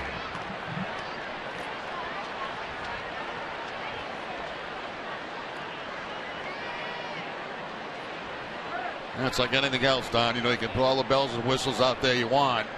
The fact is, W's would get people to the ballpark.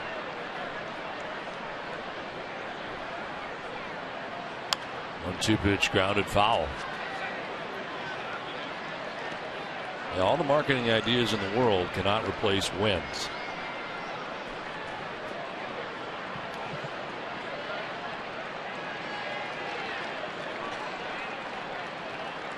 Tom Brady here tonight.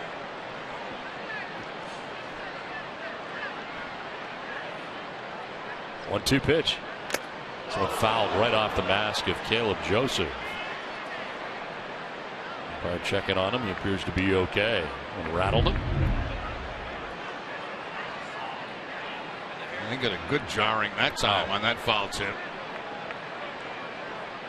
It's similar to the mask that David Ross had and had 2 concussions with.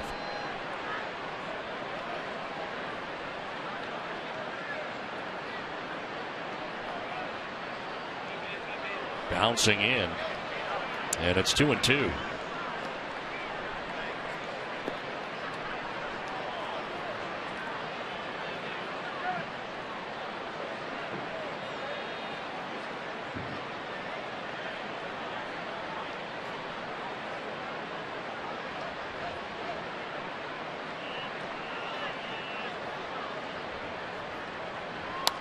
Fouled off to the right. Still 2-2.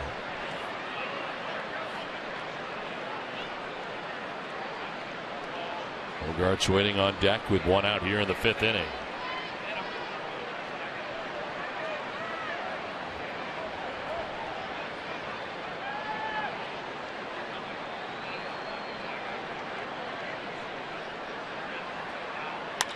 On the ground up the middle into center field. A one-out base hit for Mookie Betts, his second hit of the night. Yeah, very nice at bat by Mookie Betts. A lot of pitches, fouled a number of them off. Finally takes one up the middle for the base hit. 2 for 3 on the night. I like the way Betts uses the middle of the field. You know, didn't try to pull that pitch, which was a little bit away from the outside part of the plate. Drives it right back up the middle for the base hit. His 14th two-hit game of the season for Mookie Betts. On with one out here in the top of the 5th inning for Xander Bogaerts. Xander is grounded out to third base, flied out to center, 0 for 2 tonight. And now 2 for his last 13.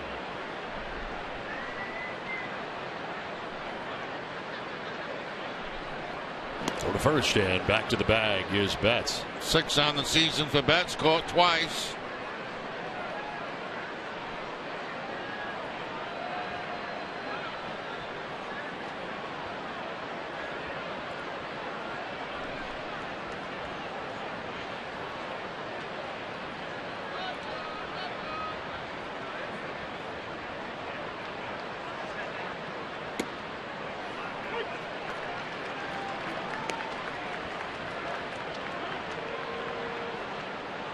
Butterfield reeling through the signs for Betts at first, Bogaerts at the plate.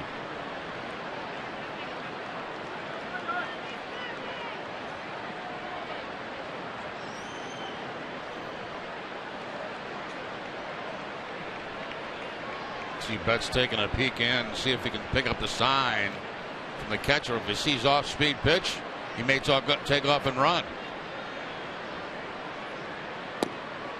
In there for a strike, and it's 0-2. Into the fastball, 92 miles an hour.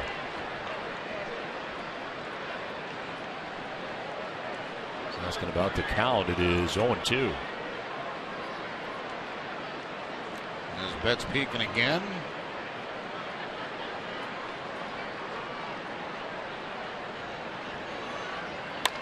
Bogaerts the other way, but right at Pierce to make the catch for the second out of the inning. Non-stop action, heart-pounding excitement, historic performances. Don't miss the 2014 postseason beginning September the 30th.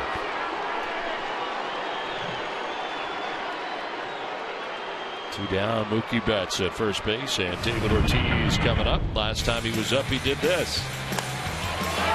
His 33rd home run of the year, his 100th RBI of the season. Tied the game at the time, 1-1.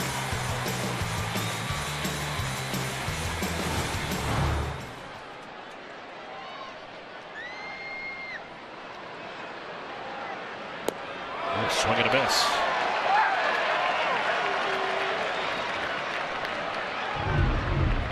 Challenged him with the fastball. Ortiz with a home run swing, but no contact.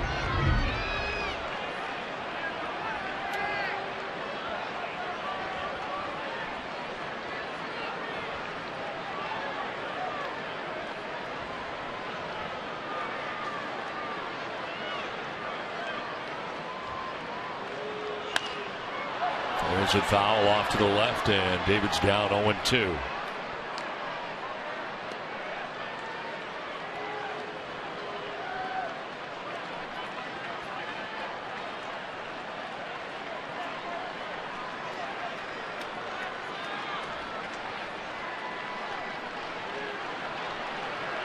Two outs, Betts at first base. Has not tried to steal yet. And Ortiz now down 0-2.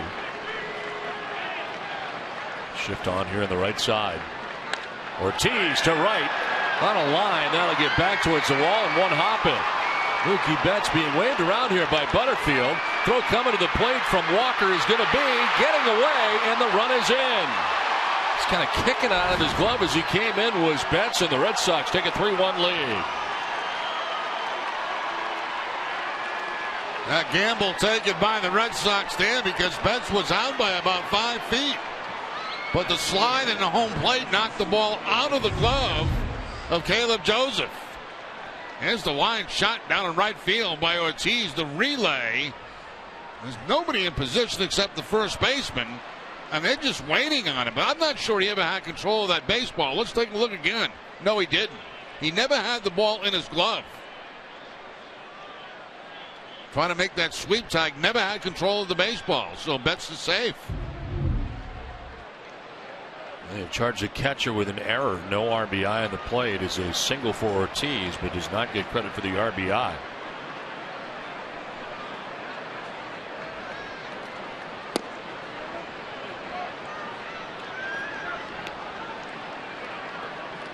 When Cespedes homering to put the Red Sox on top in the 4th inning. It is 22nd home run of the year, 96th RBI of the season. Waiting on a 1-0.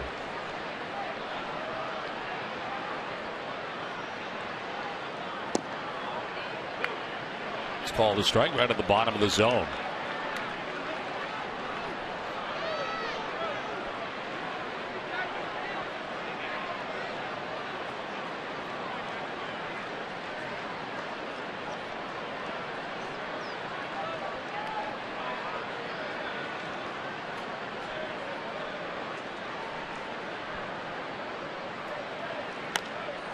Fouled off to the right out of play. H.B. Hood is a sponsor of the Red Sox Foundation, which has now provided more than $68 million to help the families of New England.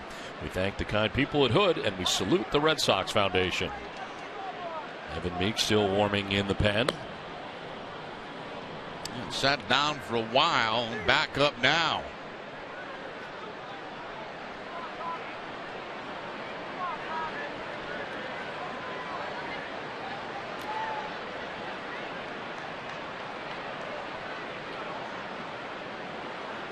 Bouncing in and blocked by Joseph.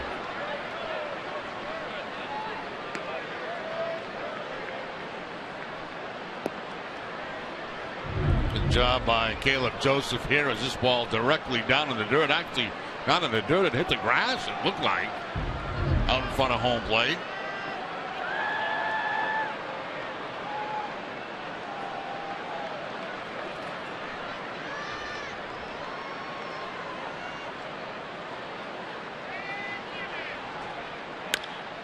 Softly lined to second base and caught in the air by Jonathan Scope to end the inning. Red Sox add a run, take a 3-1 lead.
All of your cleaning and wellness needs. WB Mason also provides a full selection of 3M safety products that can't be struck out.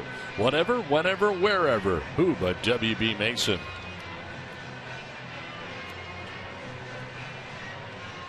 Now, Alan Webster's pitching line is brought to you by Ace Ticket. 4 innings, 4 hits, 1 run. He has walked a batter, struck out a batter. Thrown 65 pitches. Fresh off a 1-2-3 4th inning as we start the bottom of the 5th. Jonathan Scope, number 9 batter and second baseman for the O's, just made the catch to end last inning defensively and now leads it off at the plate. We'll take strike 1. Single and a run scored. Only run so far for the Orioles tonight. That was back in the bottom of the 3rd inning.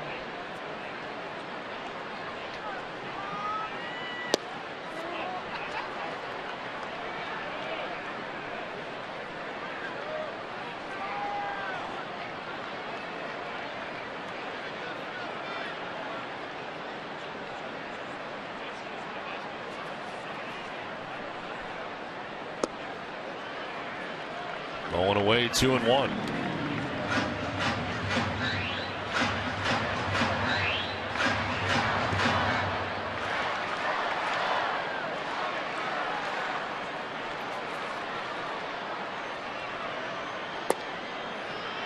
Low again, 3-1.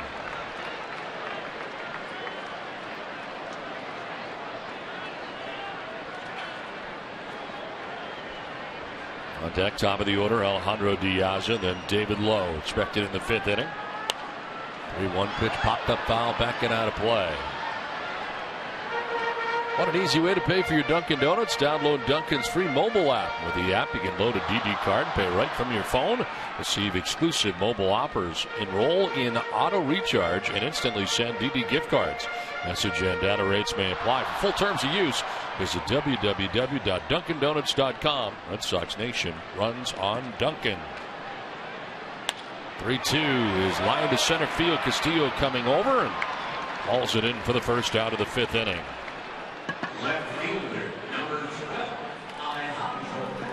One out in the 5th, and it brings up Alejandro Diaz.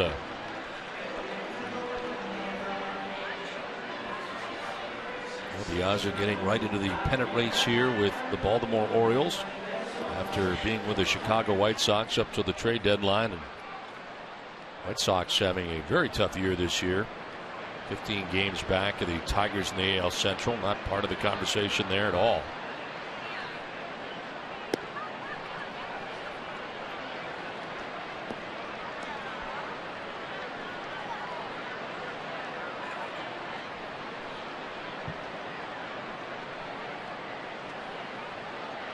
One-0 pitch. Up and away for ball 2.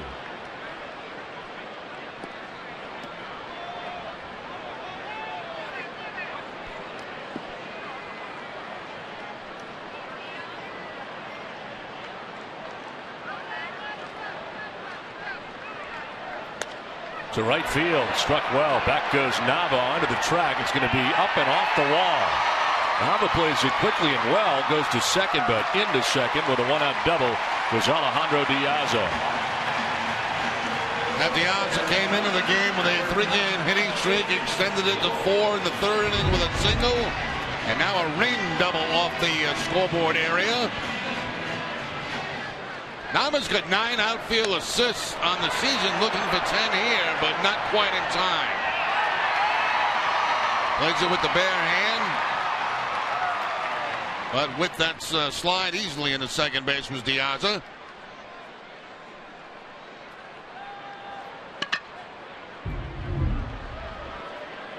One out, Diaz in scoring position. Now David Lowe coming up, the Orioles center fielder.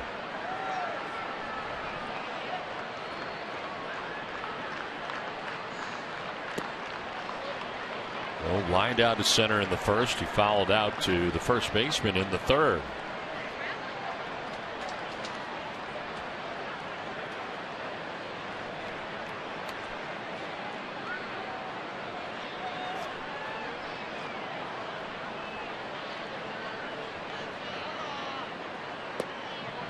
strike call. Generous, and it's 1-1.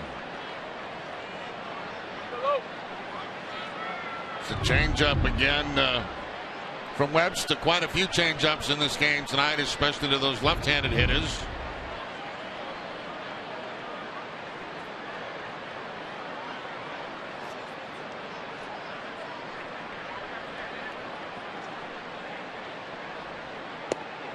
Strike two. Oh, looking back, thought it was high. He's had a couple of borderline ones called on him so far in this at bat. Dana DeMuth has the plate tonight for the umpires.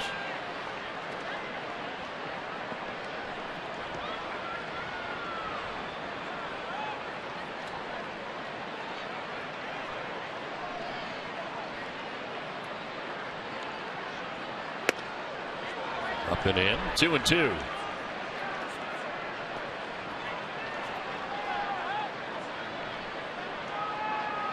Steve Pearce on deck. Orioles batting here in the bottom of the 5th inning, with the Red Sox on top 3-1.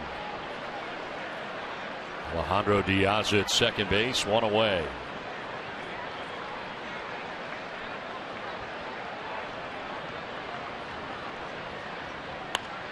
Up the middle into center field, and a base hit for Lowe. Diaz being waved around. Castillo's throw to the plate is going to be close, and he is out at the plate. Rusney Castillo guns down Diaz at the plate.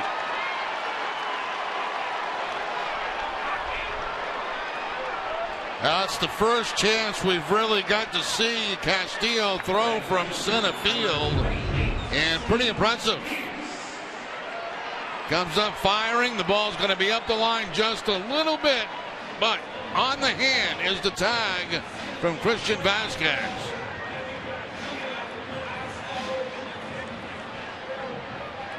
Good call by Dana DeMuth, right on top of it.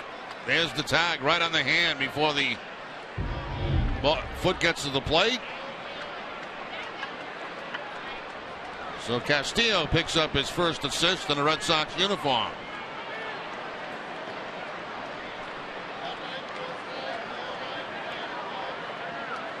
Now Steve Pearce with a runner at second base. A single for Lowe, took second on the throw to the plate. Pearce batting for the 3rd time. He's fouled out to Cicchini at third base, and then he walked in the 3rd inning.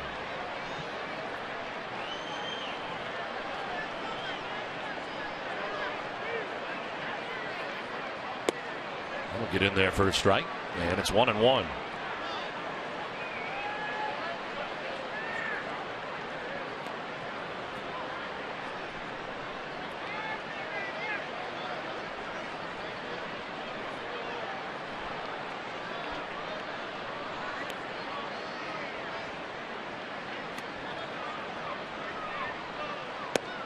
Tried to hold up, but it is a called strike, 1-2.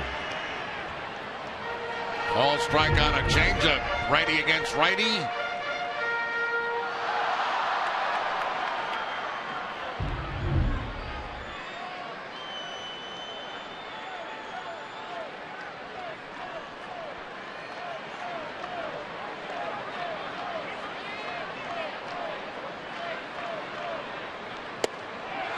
Goes around for strike 3 that time to end the inning. So Rusney Castillo able to throw out at the plate. Alejandro Diaz, 3-1 Red Sox.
photo the game. Tweet your photo to #NESSONFanPhoto for a chance to be shown in our broadcast, brought to you by AT&T. Tonight's fan photo is from Brandon R. Recently went to his first Red Sox game and says there is no place in the world like Fenway Park. It's 3-1. Red Sox have the lead over the Baltimore Orioles in the top half of the 6th inning. It's called to the bullpen, brought to you by New England Ford dealers. Evan Meek, who had warmed up a few times, now comes into the game for the Orioles here in the 6th inning. His 20th appearance of the year. 0-3 with a 6.41 earned run average. 14 strikeouts at 10 walks. Opponents hitting at .286 against him. Daniel Nava is singled to right and flied out to left. He is 1 for 2 tonight. As he takes strike one. Kevin Gausman leaves on the hook as he goes the first 5 innings in tonight's game. Gives up 7 hits, 3 runs. Didn't walk anybody and struck out 3.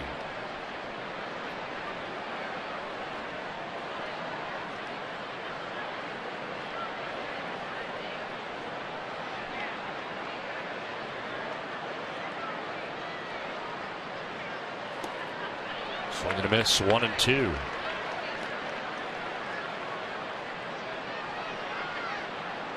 Of the 3 runs that Kevin Gausman was charged with, 2 were earned runs.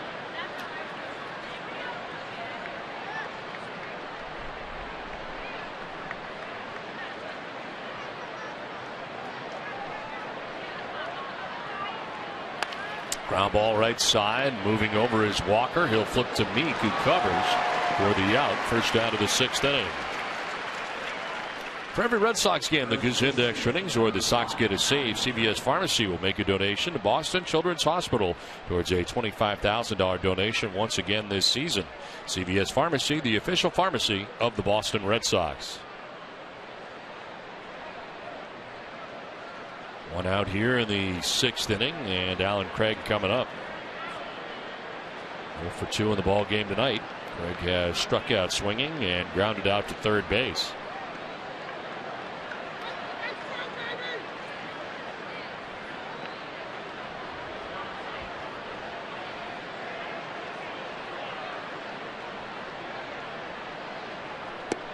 And a swing and a miss for strike one, a high fastball.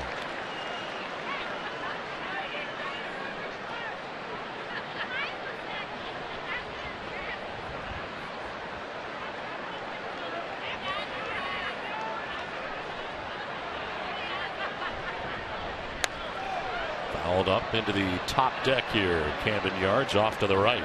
And by design, first 2 pitches, fastballs up around letter high to Craig.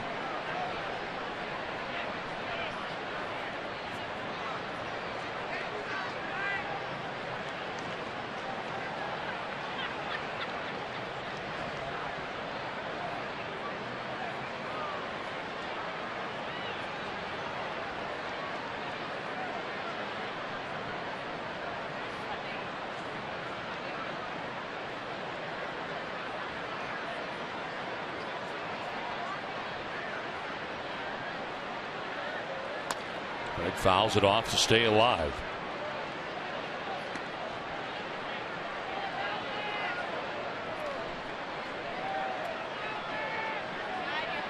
He's now 3 for 22 on the road trip.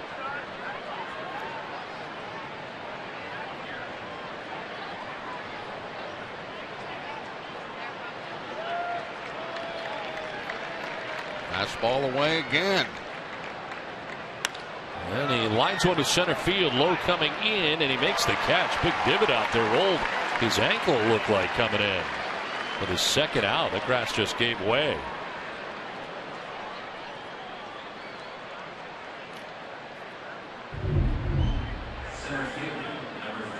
Yeah, right there, big chunk of grass coming up, and his right foot hopping around on that right ankle. Replacing the divot now. That's not the way golfers do it, but baseball players do.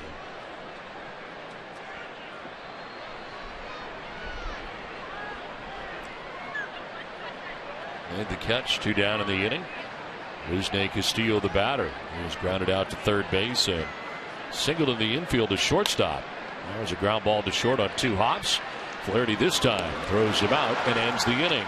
Evan Meek has 1, 2, 3, 6th inning, 3-1 Boston.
Is online only at southwest.com.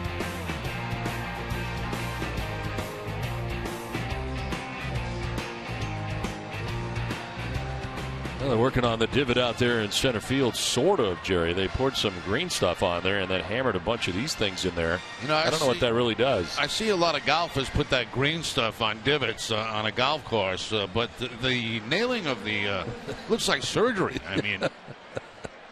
That's a hammer I could have used on your tooth earlier this season if I had. That would have been the proper tool. Yeah, that would have been good. How many of these things do we really need? That's a pretty big divot, I guess. Kind of overkill. This one is lined to right field. Off the bat of Nelson Cruz, his 3rd hit of the game. He heads for second base. Nava disappears in the corner. And to second base goes Cruz with a double, his 3rd hit of the game. A single on a fastball in the 2nd inning, a base hit to drive in a run in the 3rd inning, and now the double on a fastball away from him here in the 6th inning to start the inning off.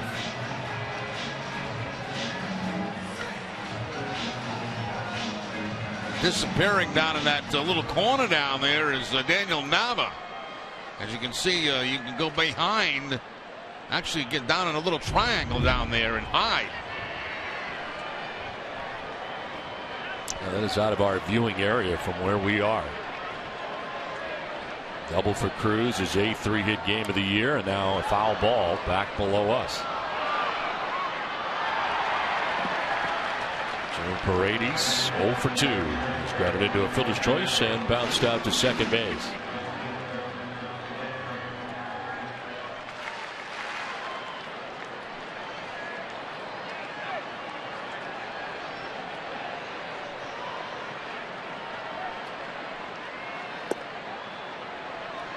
A little bit high, 1-1. Webster with 2 strikeouts and a walk so far in 5+ innings. Scattered 7 hits, giving up only 1 run to this point.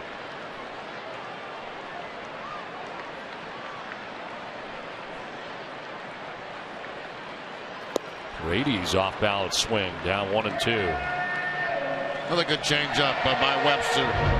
Good one in this game tonight. Little movement on it, down and away from Paredes.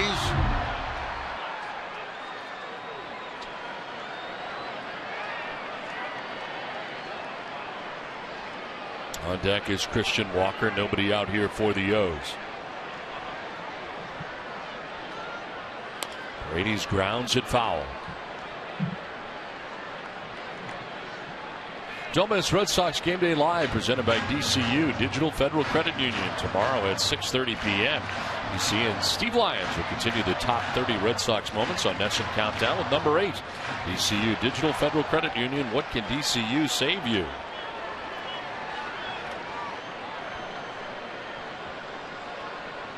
One-two pitch to Jimmy Paredes. That'll straighten him up. 90 miles an hour, up and in. More action for the O's. Ryan Webb, right-hander, up in the pen.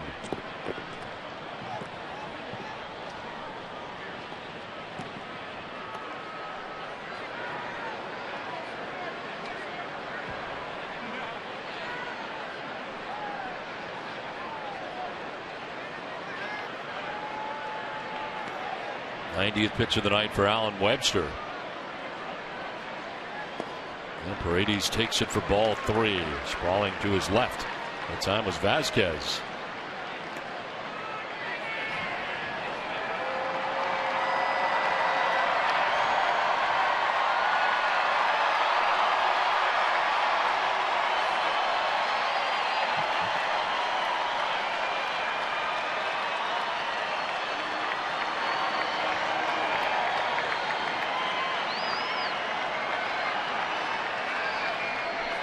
Swing and a miss, and Paredes strikes out. Third strikeout for Webster. First out of the 6th inning. Well, without question, I mean, that has been his best pitch on the night, and that's the changeup. Throws it again to Paredes, and again, no contact. It's one of the best ones I think that he's had this season. Wandy Evis out to talk to him here with 1 out and a runner at second base. Link Insurance, great service, great coverage, and a great price for auto, home, or life insurance.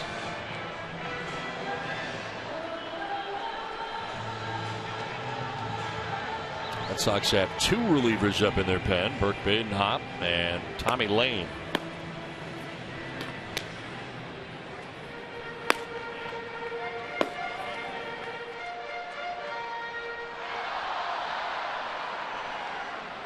Evis back to the Red Sox dugout. 1 out. Nelson Cruz at second base. And Christian Walker coming up. He's 0 for 2. He's flied out to left field and struck out looking. One of the 3 strikeouts in the game for Alan Webster.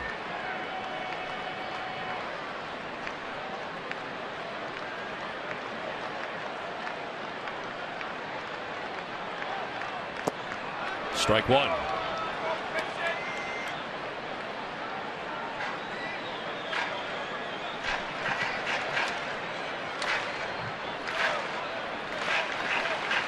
Flaherty on deck. Orioles batting here in the 6th inning.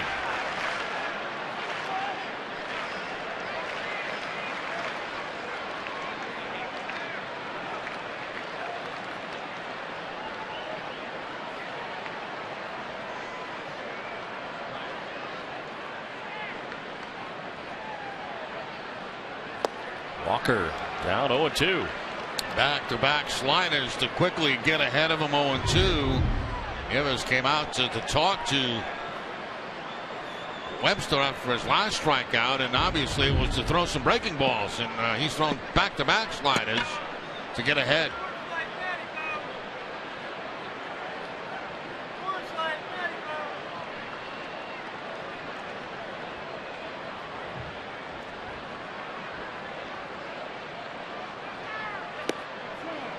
Outside, 1-2.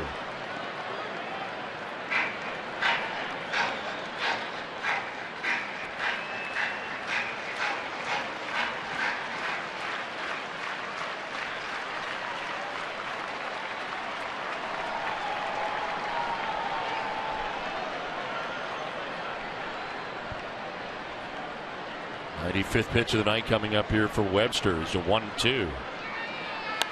Walker carves it foul.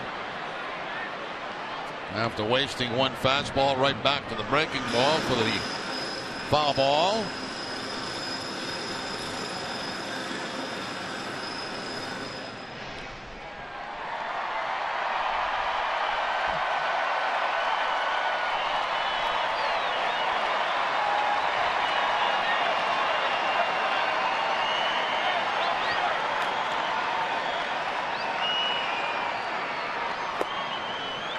Two and two.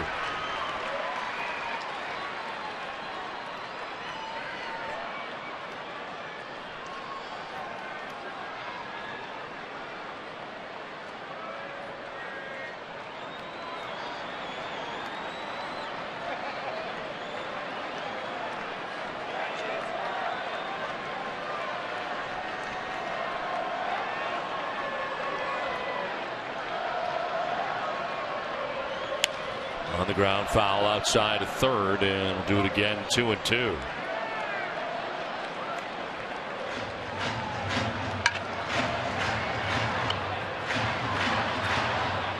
The little guy right there. Gotta finish the ice cream first, though. Kill that ice cream first, and man, check out the baseball. This ice cream cone's too good.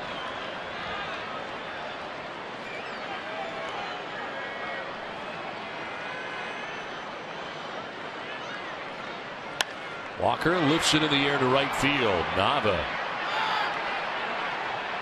makes the catch for the second out of the inning, and Cruz going to take off. Kind of a walking start, and then he takes off. Nava took a look at him, and he wasn't going, and then he decided to take off, and he gets to third. Now, that was very strange. Cruz acting at second base like he was not going to go, like he was going to hold up. That made Nava hold up in the outfield, and then all of a sudden he takes off at third base. As Nava taking a peek in, he sees that he was late to break. Then he makes that throw in, and it had to be cut off.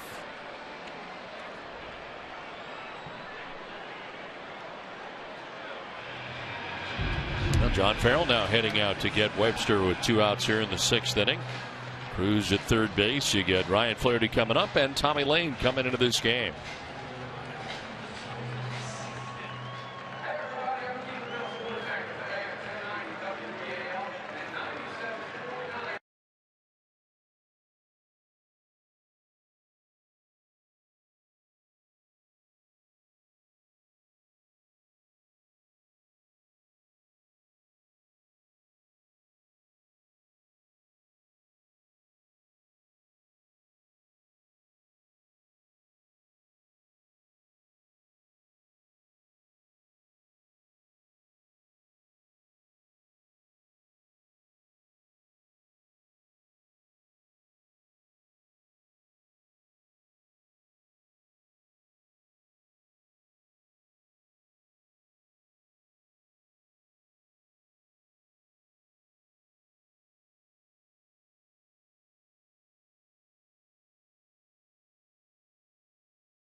Keep you running and guarantees to satisfy any fan base. Order by 11:30 a.m. and get free same-day delivery. Who but WB Mason? 3-1. Red Sox have the lead over the Baltimore Orioles. 2 out in the 6th inning, and a pretty good outing tonight for Alan Webster. 3 strikeouts in the ball game for him. 1 on each pitch. A slider, a fastball, and a changeup. There's the slider. There's the fastball, and the last one, the changeup for the strikeout. So yeah, some good outings tonight for Alan Webster. Now Tommy Lane checks into his 27th game of the year. 2-1 with a nifty 0.98 earned run average. Opponent sitting at 194 against Lane. Last pitched on Tuesday, Pittsburgh.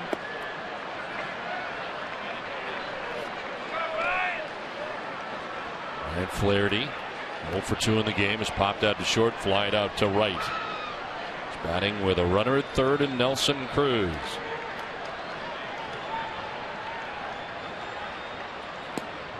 There's a strike in. It's 1-1.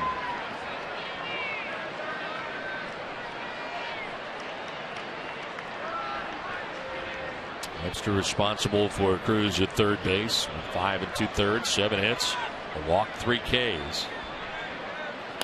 Yeah, liner to center field. Rusney Castillo is there, and he makes the catch that ends the inning. So Tommy Lane able to get out of the jam. It's 3-1 Boston.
Really never been a topic of conversation until tonight and until those minor league call-ups joined the big club. They were telling me the biggest difference from playing in AAA to playing in the big leagues, all you got to do is look up. It's actually the lighting. The lighting is exponentially better here at the big league level. Bryce Brentz and Garen Cecchini told me on back-to-back nights that's what's been the biggest difference. Of course, it's still hard to hit a big league slider and a big league curveball, but with the better lighting, they can pick up the ball off the pitcher's hand a whole heck of a lot quicker. There's no shadows you have to deal with. In fact, Cecchini was joking around with me. He said it's so bright here during the night game, it's almost like a day game. He thought about going with the eye black, but went against it, which I told him was probably a good idea. Well, Jerry, you talk about that a lot, coming from the minor leagues to the major leagues. Now, the facilities in the minor leagues are much better than they were even 10 years ago. Oh, they are absolutely. Terrific now. They're much better now than they've ever been. Lighting is certainly a factor. There's no question about that. Big league level, lighting excellent in just about all the ballparks. Defense they'll find is a little bit better up here. They'll find that pitching is better up here. Everything's better up here. Aaron Cecchini leading it off here in the 7th inning.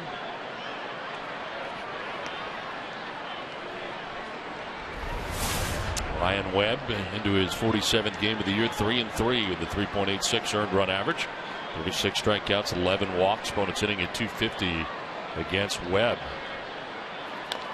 And he fouls it off and evens the count at 1-1. 0 for 2 so far tonight. And he's striking out in the third and then again in the fourth. Dad's ready to go, waiting for something to happen here.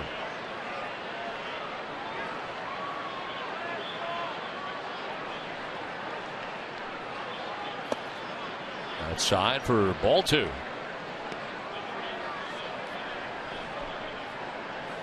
That takes over for Meek, who had a 1-2-3 6th inning of relief. For the starter Kevin Gausman, who's charged with 3 runs, 2 earned. Outside for ball 3.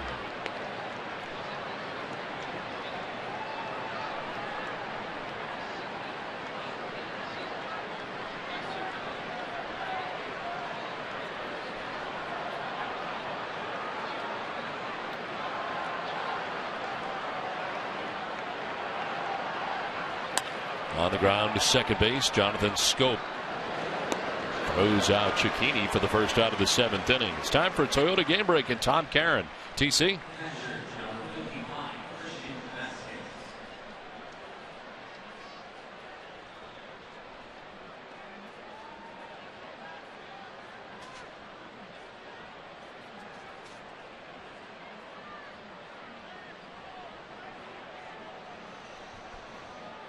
All right, Tom, thanks very much. Back here in Baltimore, the Red Sox in the top of the 7th inning. 1 down, Christian Vazquez. 0 for 2 in the game. Tries to bunt and pops it up foul, but that'll land harmlessly down the third base line. A foul ball. Brady's charging in from third base, but just couldn't get there. Not enough time. Not a bad idea by Vazquez. You get Paredes back deep at third base and not expecting any kind of bunt at all from Vazquez, and tries to drop one down that third base line.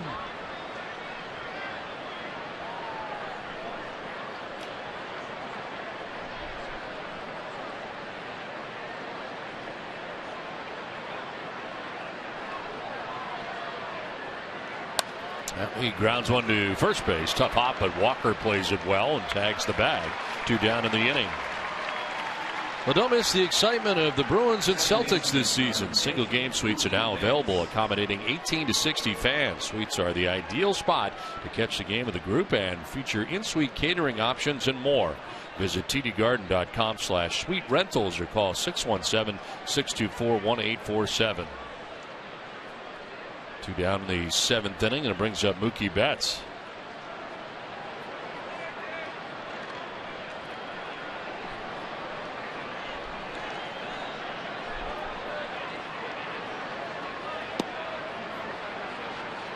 Action for the Orioles. Left-hander Joe Saunders up in the pen.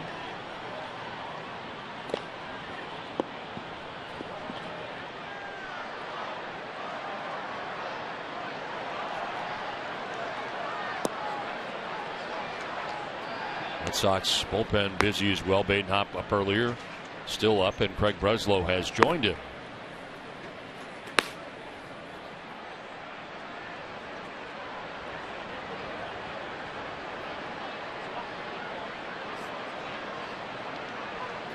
Swing and miss for Mookie Betts at a 2-0. It's 2-1. Webb has that sinking fastball. Nothing is straight out of the hand of Webb.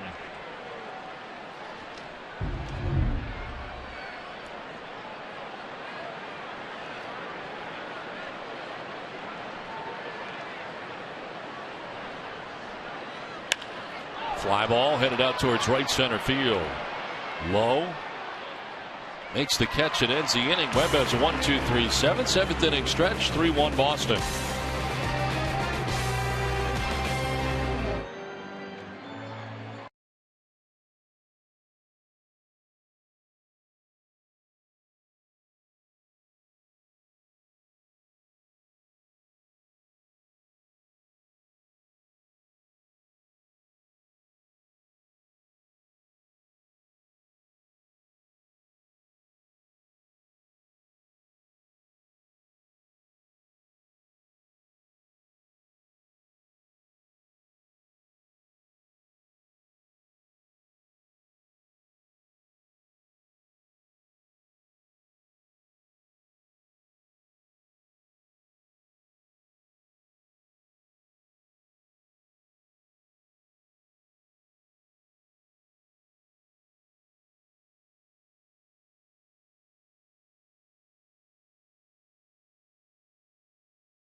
Red Sox Final presented by Esurance.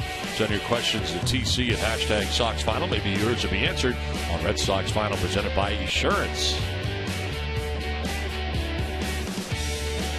Bottom of the 7th inning. Back here at Camden Yards in Baltimore. Red Sox have a 3-1 lead and a new pitcher. Burke Badenhop into the game. 68th appearance of the year, 0-3 with a 2.37 earned run average. 68 in the 3rd innings, 37 strikeouts, 19 walks. When it's hitting at 270 against the right-hander. And there for strike one to Caleb Joseph. 0 for 2 in the game. Grounded out to 3rd and flied out to center.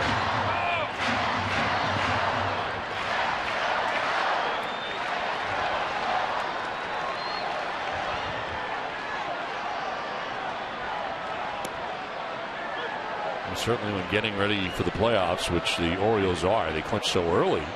They have a chance to get everything lined up the way you want to get it lined up, but you also want to be playing good baseball at the end of the year to kind of roll in on a high note. Yeah, you notice a lot of the regulars out of the lineup tonight. You might be going like every other day with them for the next few days.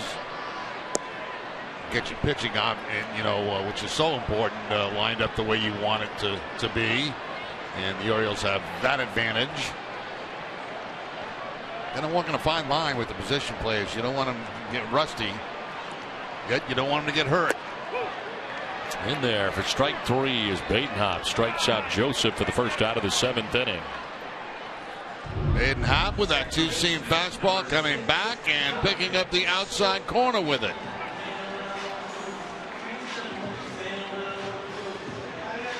And think about guys like Adam Jones and Nick Markakis. Of course, last time the Orioles were in the playoffs, Markakis, who went through all those bad years with the Orioles, ended up fracturing his finger and could not play. Right. Wasn't part of it. This time he gets a chance to be. One down, Jonathan Scope, 1 for 2. Single to center in the 3rd, lined out to center in the 5th.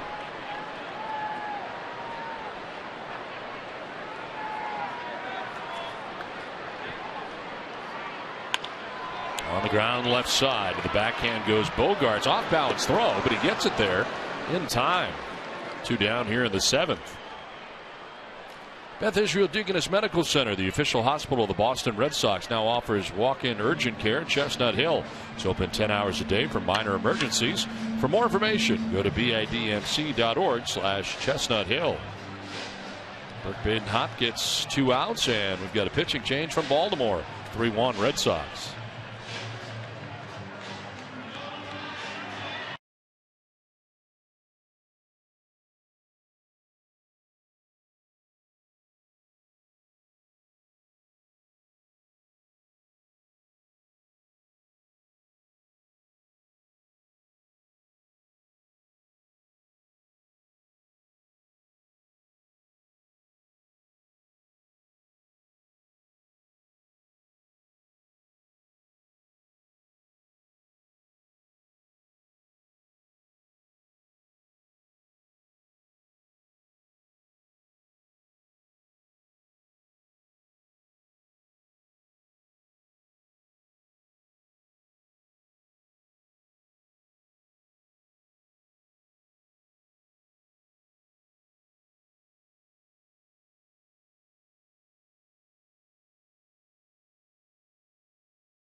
proudly introducing Joseph Aboud. TC and Steve Lyons will break down the American League playoff races. That's tomorrow at 6 p.m. and it's on NESN. 2 outs here in the home half of the 7th inning. 3-1 Red Sox have the lead, and the Red Sox move on to their 4th pitcher of the game. Craig Breslow comes in for his 59th appearance, 2-4 with a 4.97 earned run average, 54 in the 3rd innings, 37 strikeouts, 28 walks, and opponents hitting at .297 against Breslow. Worked Sunday in Kansas City the last time we saw Breslow. Did not work in the Pittsburgh series.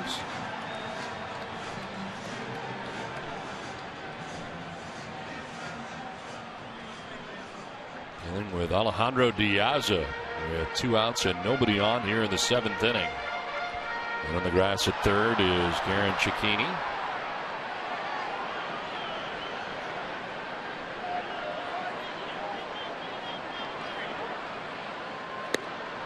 And Diaz takes ball 1. He's lined out to center, single to right, and double to right.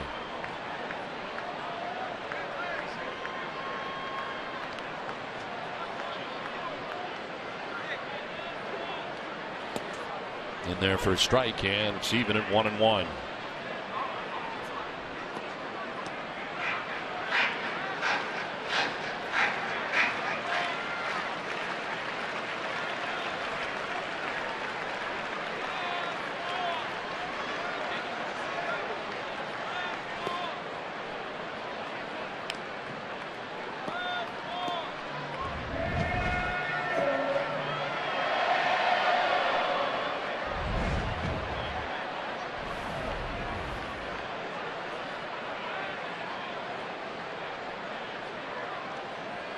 One pitch on the corner, given credit.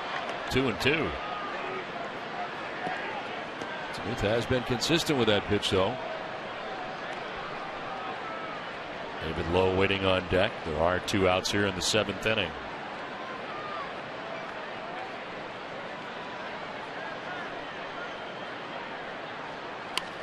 One fouled off to the left, still 2-2.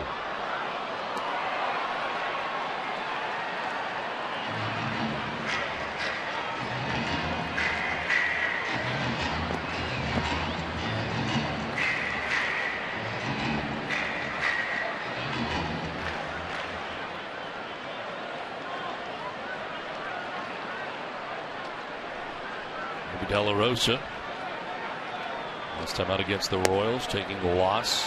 Will go here tomorrow, matched up against Chris Tillman in game 2 of the series. Then Joe Kelly against Miguel Gonzalez in the finale on Sunday.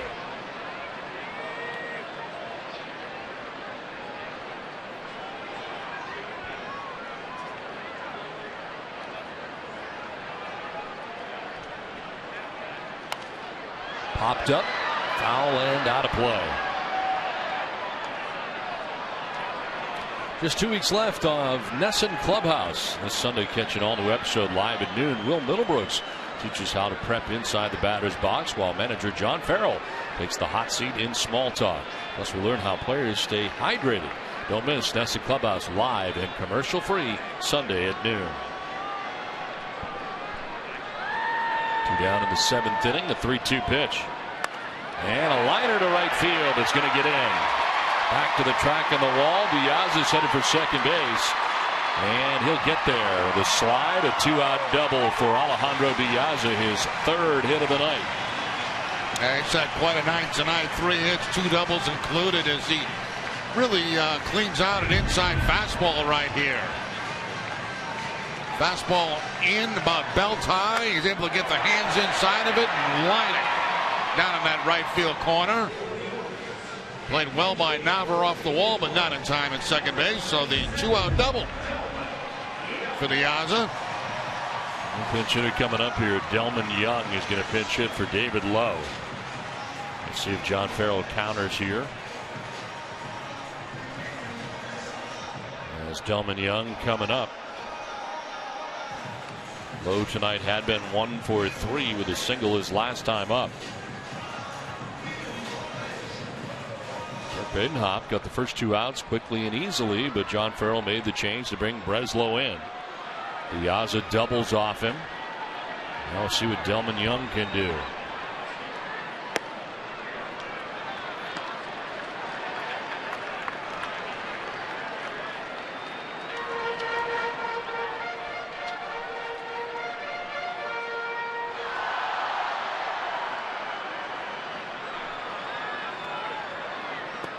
Down and in, 2-0.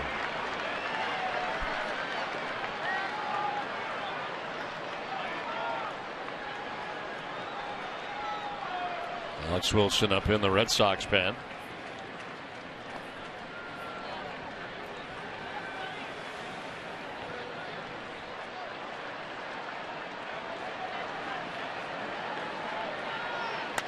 Young hits one towards right center field. Back goes Nava towards the track. He is not going to make the catch. It's over his head. In from second comes Diaza. Meanwhile, Delman Young's thinking three. He'll get three, and it's a one-run game.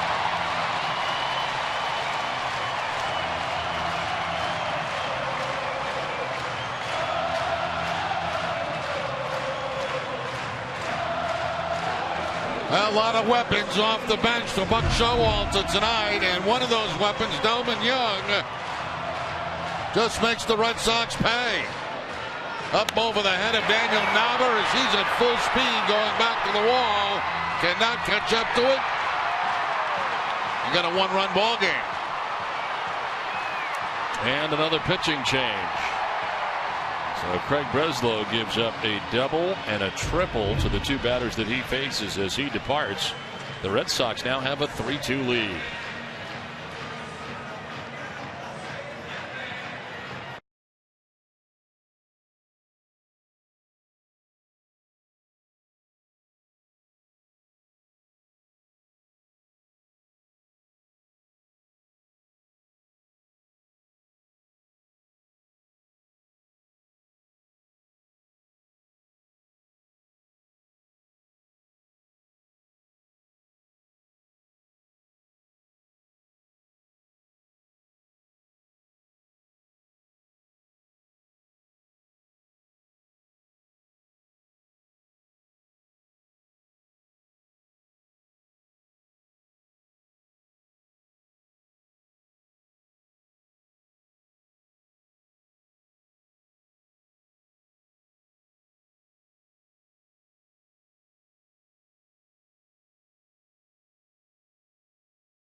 Break down Alan Webster's start. John Farrell's post-game comments. Can't go wrong when you buy right at WB Mason.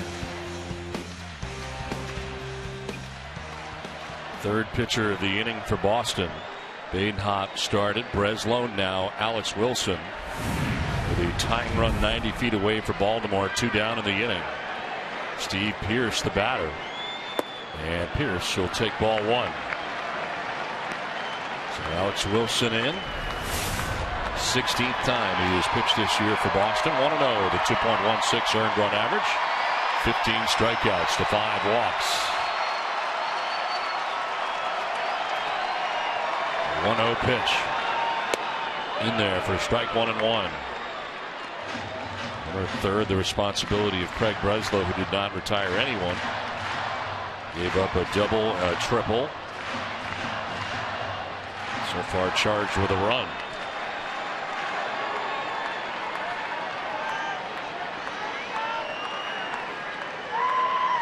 Pierce grounds one left side. Bogaerts plays a high hop, and his throw is high. Pulls him off the bag. Game's tied. In from third, scoring is Delmon Young, and it's 3-3. Well,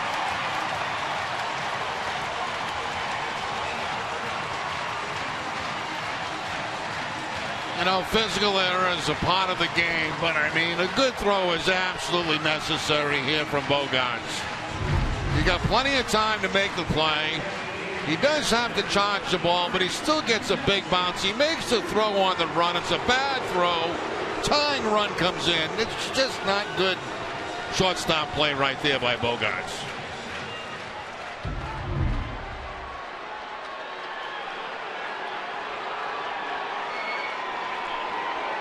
Now Pierce at first, and Nelson Cruz the batter. He'll line one to left. Cespedes coming in to make the catch on the screaming liner that ends the inning. 2 runs in for the Orioles. They tie it up 3-3.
As the Orioles come back with 2 runs in the bottom of the 7th inning. Some defensive changes for the Orioles. Moving from left to center is Alejandro Diaza, and staying in the game is Delmon Young after his pinch hit triple in the bottom of the 7th inning. Young now at third base. Ryan Webb here staying in the game, and old friend Andrew Miller warming up in the pen. Become an important part of the Orioles pen. Xander Bogaerts leading it off and jumping back out of the way of a pitch that could have been a strike, but called the ball. Xander 0 for 3. He's grounded out, flied out, lined out. A shift on the left side of the infield against him, and he'll take it the other way through the right side, a vacated right side for a base hit to begin the top of the 8th. I don't recall seeing that shift against Bogaerts with any other ball club this season. Well, 1 and done here in the 8th inning for Webb. He gives up the base hit, and out comes Buck Showalter to make a change. So a pitching change from Camden Yards in Baltimore. Game tied 3-3.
The lowest prices to all the games at Fenway, all the 200% guarantee.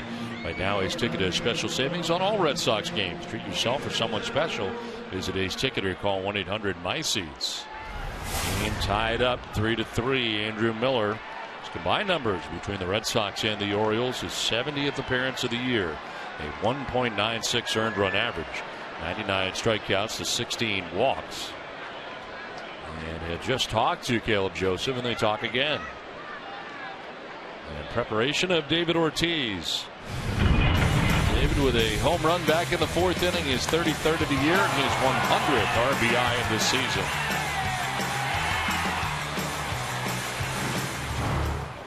Now he bats with a runner at first and takes strike one.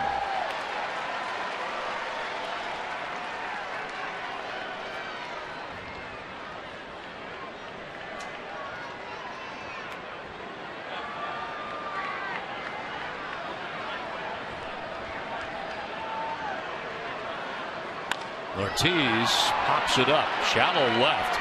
In comes Delman Young, and he'll make the catch for the first out of the inning. So Ortiz unable to move the runner along here. First out of the 8th.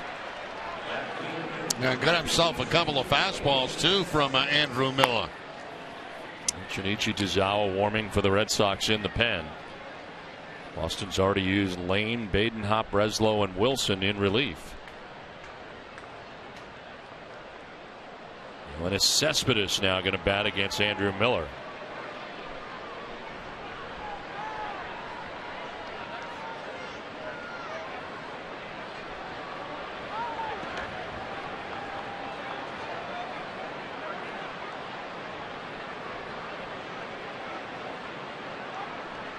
Cespedes takes strike one. The home run for Cespedes back in the 4th inning as the Red Sox went back to back. Ortiz, then Cespedes, and at the time, with the Red Sox on top 2-1. They would lead 3-1 before the Orioles come up with 2 runs in the bottom of the 7th inning to tie the score. Foul ball, and it's 0-2.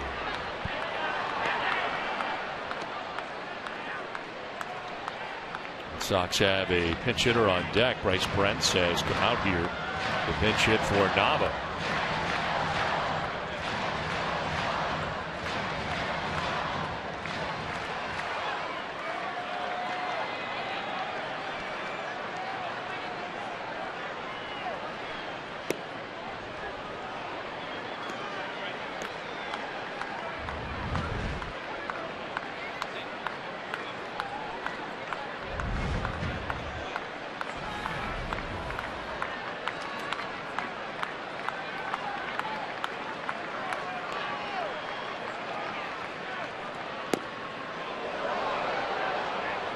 Almost hit him trying to get out of the way there. Kind of rolled his ankle. 2-2. And he buckled a little bit on this slider from Andrew Miller, getting that back foot out of the way, then almost twisted it.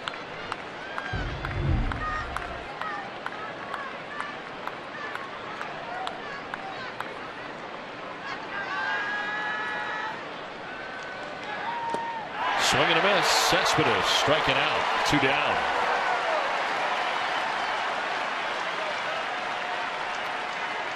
Back to the breaking ball again for Andrew Miller, this time for the strikeout.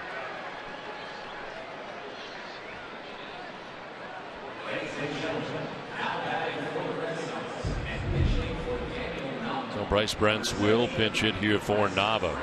With 2 down in the 8th inning, Bogaerts led off the inning with a single, still at first base. And now 2 down.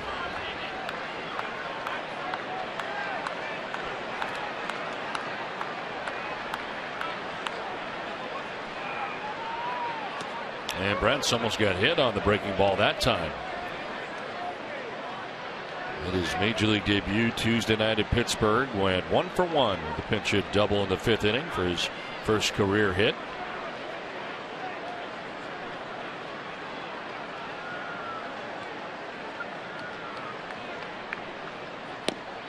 He will take strike one. Steady diet of breaking balls too to these right-handed hitters from Andrew Miller.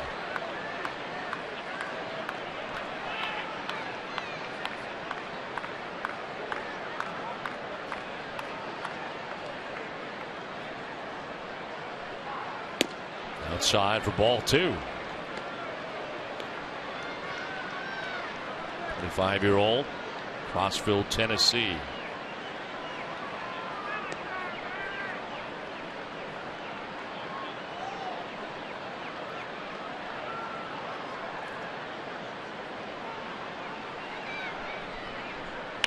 On the ground left side and off the glove. The Paredes, everybody's going to be safe. So he was moving to his left, cannot field it cleanly, and Bogarts takes second base as Brent's the pinch hitter reaches. That's certainly a break here for the Red Sox. Should have been the third out of the inning. But Paredes right there, not able to make the play, picks up his second error of the season.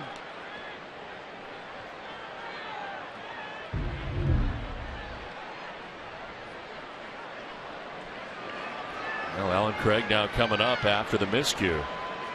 Craig will try to make him pay here for the error at third base by Jimmy Paredes. 0 for 3 tonight. He is struck out, grounded out, and lined out. Craig will take ball 1.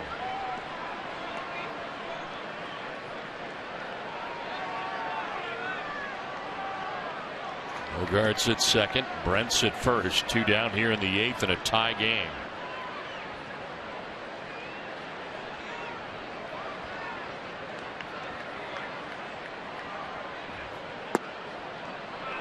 Two and 0.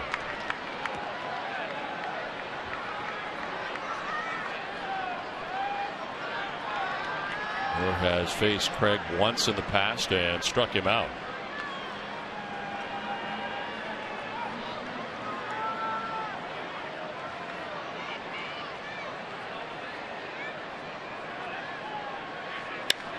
Craig to left field. Delman Young going back, and he'll get there to make the catch that ends the inning. The Red Sox strand a pair.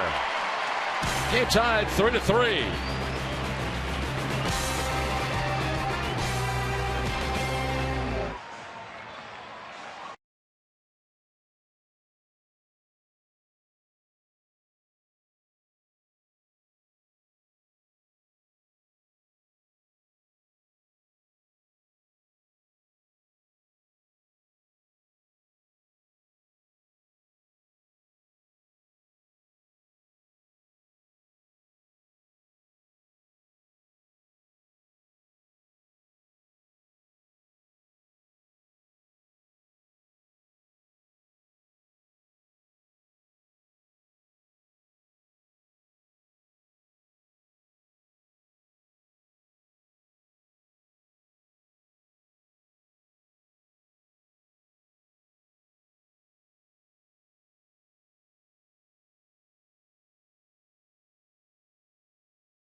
You buy the new Scion TC.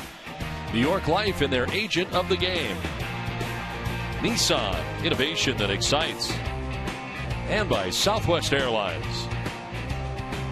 Back in the Inner Harbor in Baltimore. A tight one tonight from Camden Yards. Game tied 3-3 as we head into the bottom of the 8th inning. Alex Wilson will get the final out of the 7th. Back out there for the 8th inning. Nice Brent staying in the game in right field after pinch hitting for Daniel Nava. Jimmy Paredes leading it off here for the Orioles in the bottom of the 8th.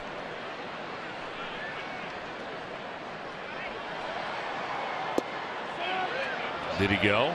No, says Lance Barrett down at third base.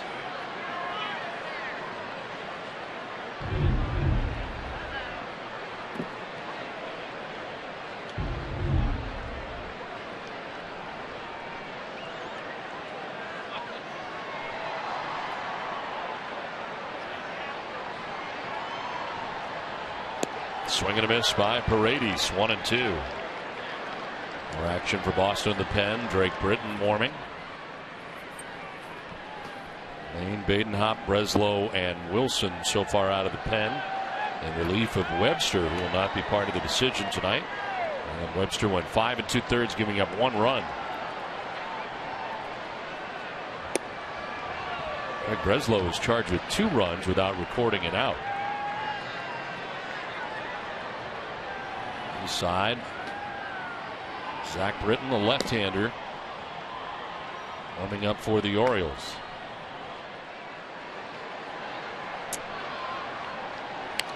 Someone fouled off right behind the Red Sox dugout. Look out.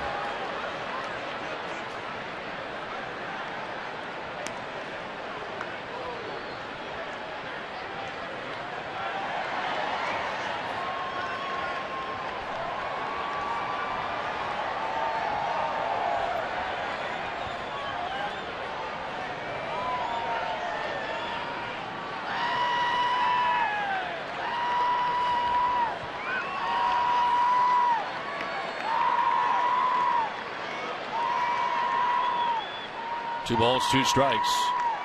Jimmy Paredes leading it off here for the Orioles in the bottom of the 8th.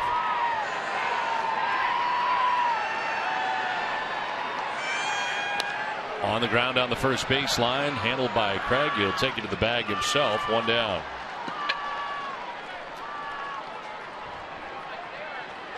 So with 1 away, that'll bring up Christian Walker. Yeah, the book on Paredes, the Red Sox pitching tonight has been changeups. He's seen an awful lot of them. And in fact, the last 3 outs he's made have all been on changeups.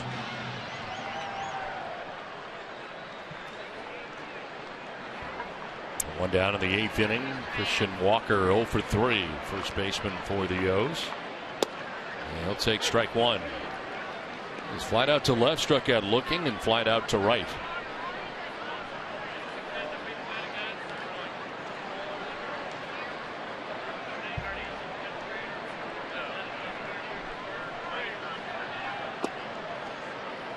Strike 2.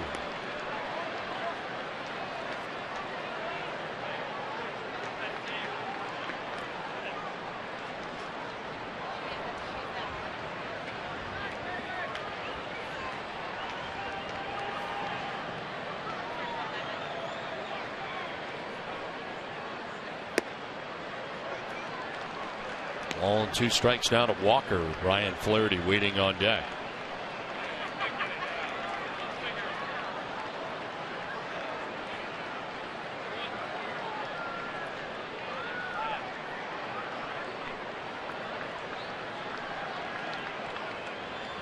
Swing and a miss. Walker said he got a piece, but it is strike 3 according to home plate umpire Dana DeMuth, and out comes Buck Showalter to argue here. He wants him to check with the first base umpire.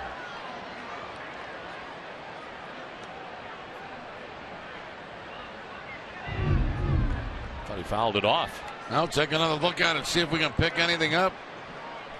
To me, it doesn't look like there's any contact.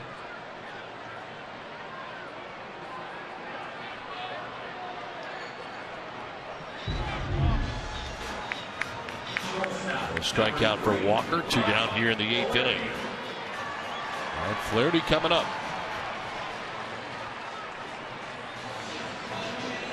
Flaherty 0 for 3. He's popped out to short, flied out to right, lined out to center.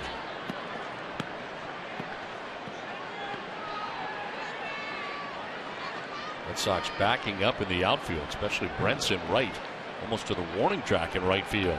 Trying to prevent against the extra base hit. Keep the man out of off second base. No doubles defense.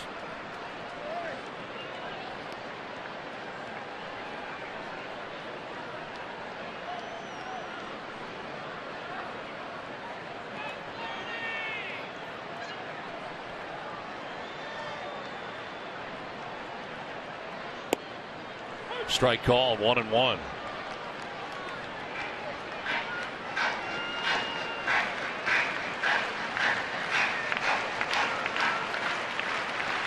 Well, Joseph waiting on deck with 2 outs here in the Baltimore 8th inning. In there for strike 2.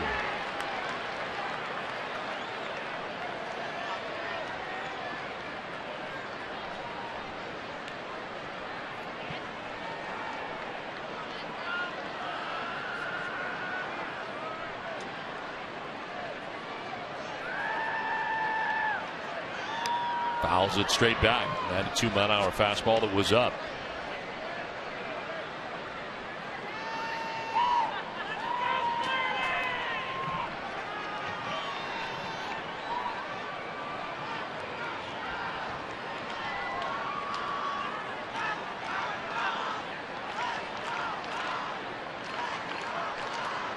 The 1-2.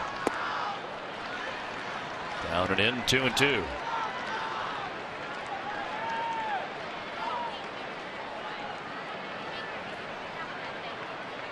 Wilson got the final out of the 7th inning as the first 2 outs here of the 8th.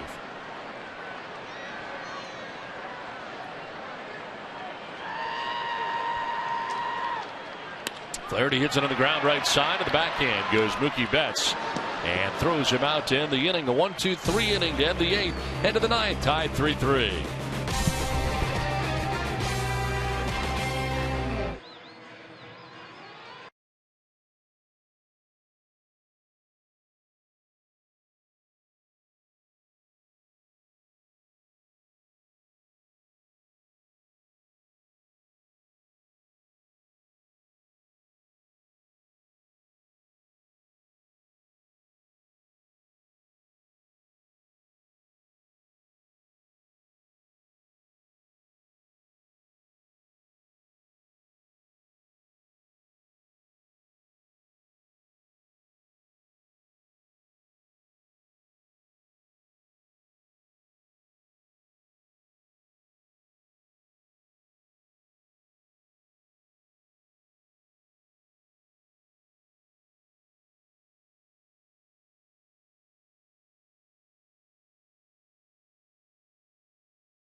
Webster not part of the decision tonight. Goes 5 2/3, gives up an earned run. Red Sox have back-to-back home runs back in the 4th inning. Both solo shots, David Ortiz and Yoenis Cespedes. Ortiz is 33rd, Cespedes is 22nd.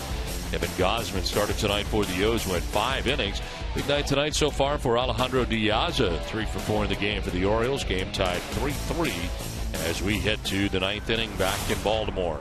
Zach Britton, the closer for the Orioles, into the game in a tie game at home. He's 35 out of 39 with a 1.74 earned run average. And a first pitch strike for Zach Britton here into Rusney Castillo. Leads it off in the 9th inning. Castillo with a single back in the 4th inning, a 1-for-3 night. Defensive replacement for the Orioles, Kelly Johnson takes over at third base for Jimmy Paredes.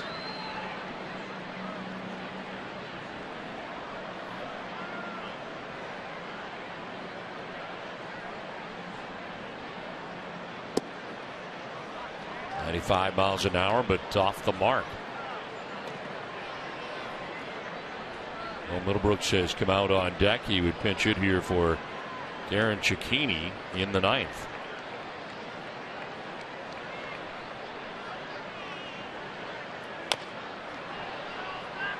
Grounded foul.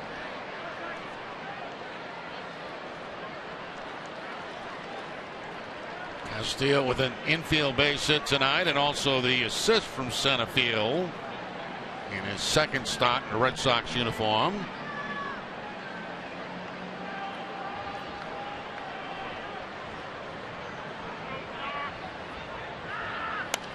Fights it off, foul to the right, out of play. Couple of pretty good defensive plays by Castillo in center field. Won that diving catch early in the ball game, and then the throw to home plate as Vasquez puts the tag on.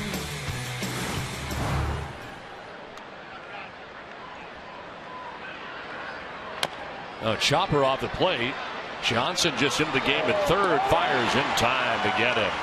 It's up in the air a long time off the bounce at the plate, but Castillo's gunned down at first base for the first out of the inning. That ball was up there a long time. I thought that maybe Castillo would be able to beat this ball out, but no. As Kelly Johnson with the quick release and gets Castillo at first base. Seems like it's never going to come down as an infielder. You're just waiting for it.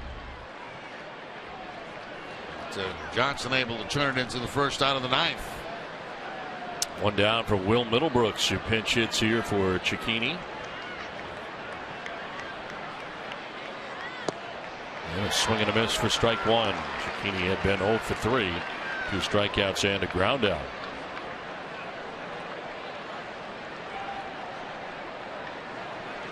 The Sox have Tazawa warming as well as Mujica. See Tazawa if the game remains tied. If Red Sox can grab a lead here, Mujica would be in. Middlebrooks will take the ball, 1-1.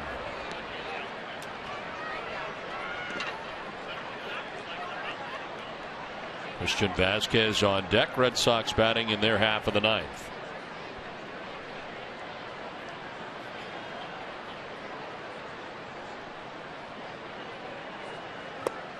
Swing and a miss, 1-2.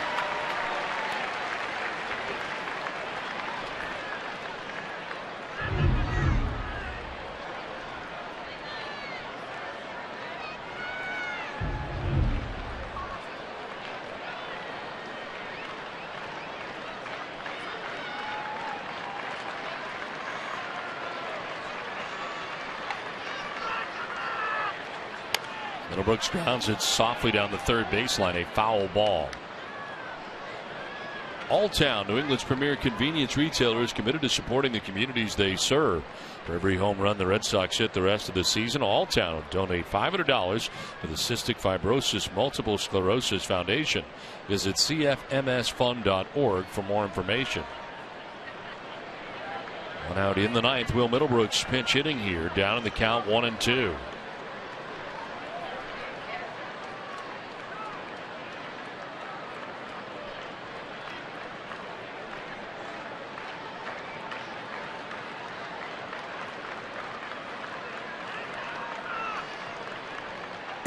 Outside, 2-2. Guy throws as hard as Britton does at 96 miles an hour. His ball moves quite a bit. Not a straight fastball he's throwing. He's got some movement on it.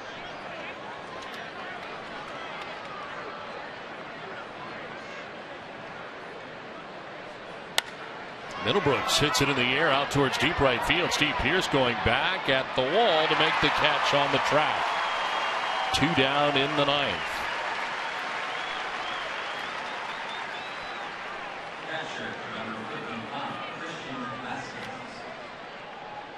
So 2 away and brings up Christian Vasquez. 0 for 3 tonight for the number 9 spot. He's grounded out to short, flied out to center, and grounded out to first base.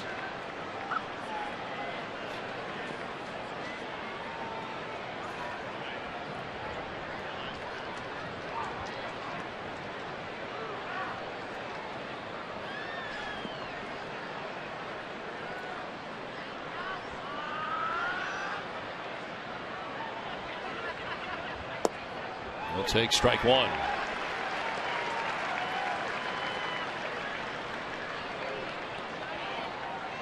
Top of the Red Sox order, Mookie Betts waiting on deck, but there are 2 outs here in the top of the 9th inning.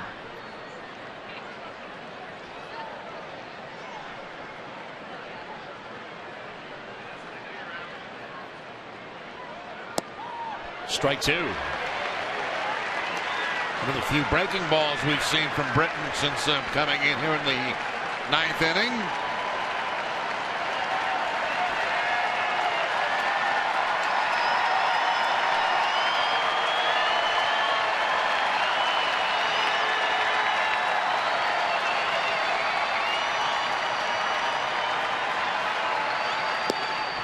Not close. 96. Overthrew that. 1-2.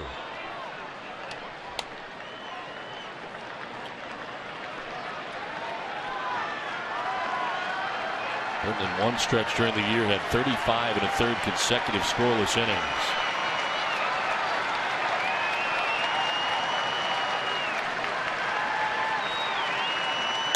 Vasquez on the breaking ball, fouls it off down the right field line.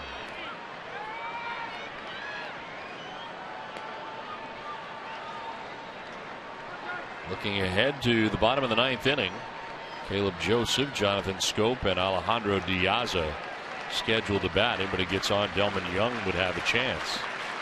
It's 8-9-1 for the O's. Either Tazawa or Mojica. 1-2 pitch. Vasquez strikes out, gets away from Joseph, who's got to throw him out, and he does. And we head to the bottom of the 9th inning in a 3-3 game from Baltimore.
$1,000 to the Jimmy Fund for every game saved this season. Everybody saves at Bob's. Bob's Discount Furniture.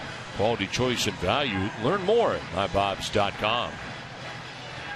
Shinichi Tazawa into the game here for the Red Sox. Bottom of the 9th inning. His 70th appearance of the year. 3-3 with a 2.92 earned run average.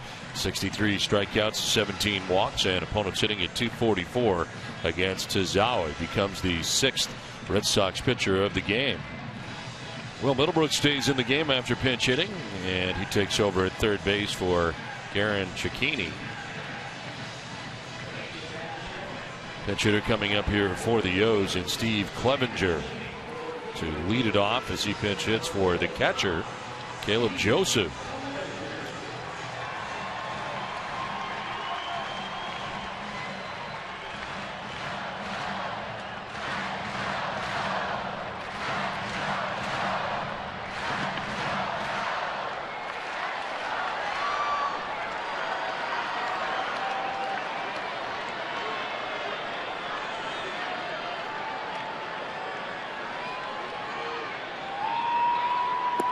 Clevenger takes ball one.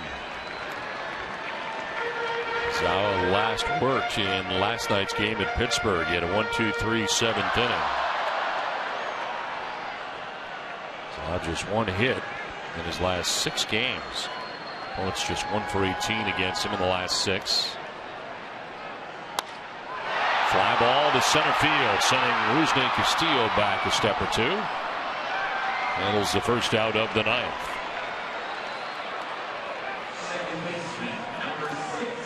So 1 down. That'll bring up Jonathan Schoop.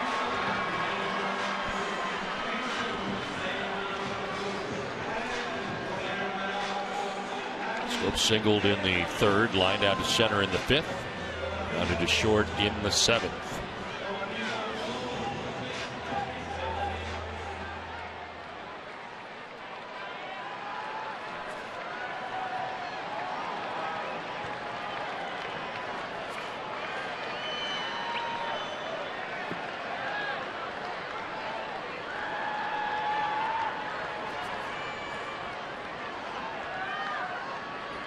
Swing and a miss for strike 1.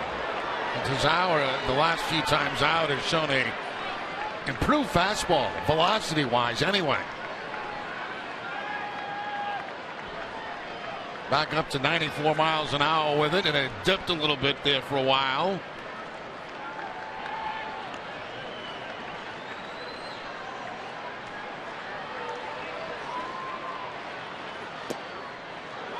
There for strike 2. He had a very difficult time at the end of July into August.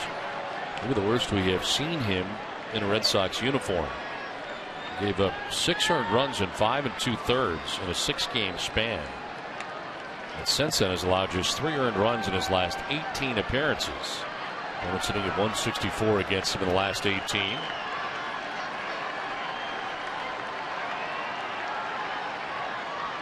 Schoop reaches out and sends one to right. Bryce Brent's coming in, and he dives to make the catch in right. 2 down in the 9th.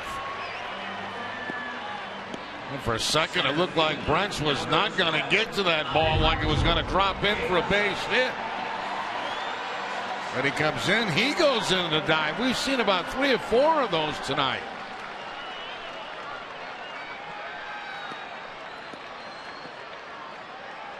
You get a late break on that ball, but put a good finish on it.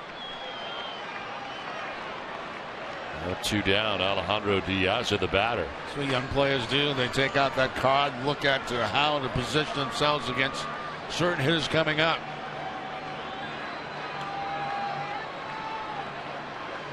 And the grass at 3rd, Will Middlebrooks.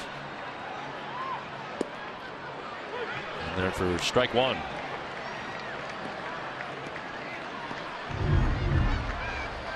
Take a look at where he's going to position himself against Diaz.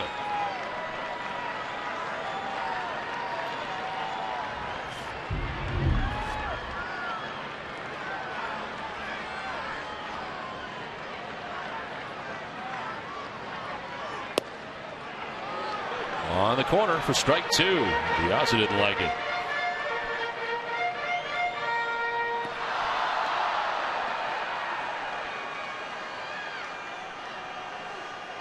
Darren O'Day up in the pen now for Baltimore with 2 outs here in the 9th.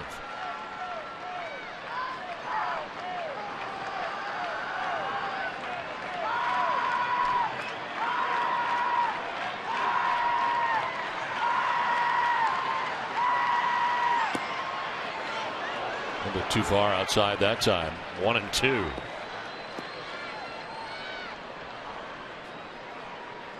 Delman Young on deck with 2 outs here in the bottom of the 9th inning.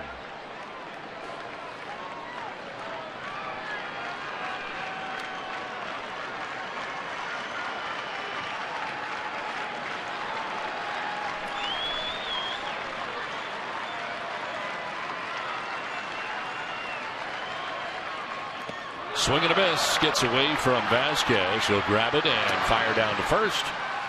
We've got bonus baseball tonight from Baltimore, tied up 3-3.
Links beef jerky.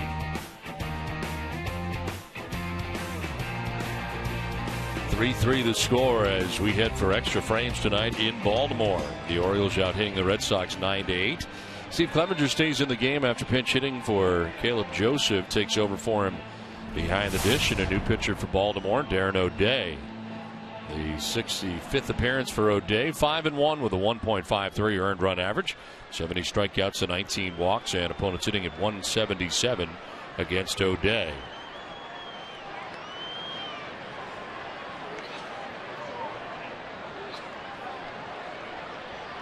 Mookie Betts to lead it off here in the 10th inning.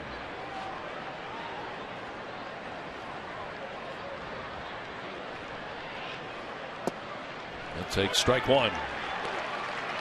2-hit night tonight for the Red Sox second baseman. That's flied out to center in the first, single to center in the third, single to center in the fifth, and flied out to center in the seventh.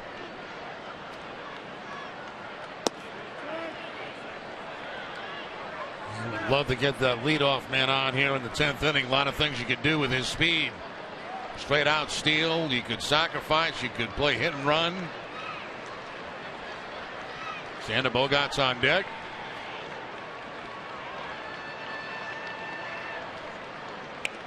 Fouled off the end of the bat, 1-2.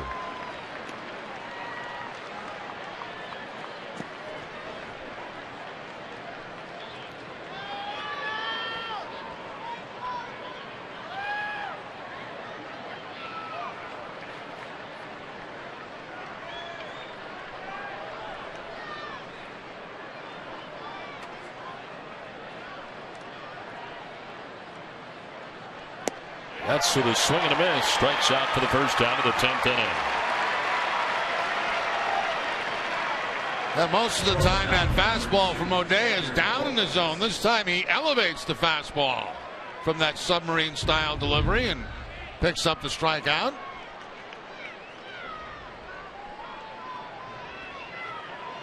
One down here in the 10th inning, and it brings up Xander Bogaerts. A base hit to right field back in the 8th inning. 1-for-4 night.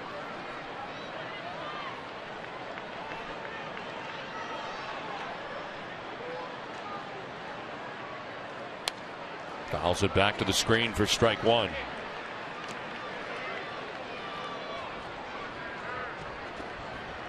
David Ortiz waiting on deck.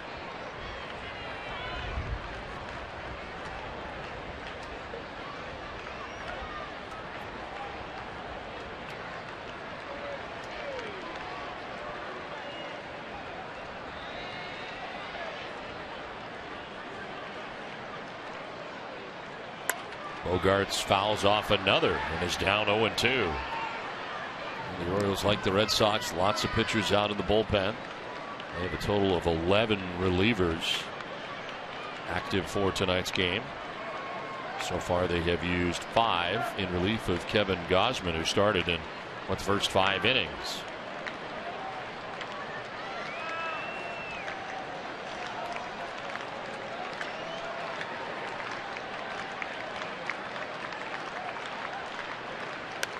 Bogaerts fouling it off. Still 0-2. Trying to do the same thing there that he did to Betts, elevate that fastball. That time Bogaerts able to foul it off.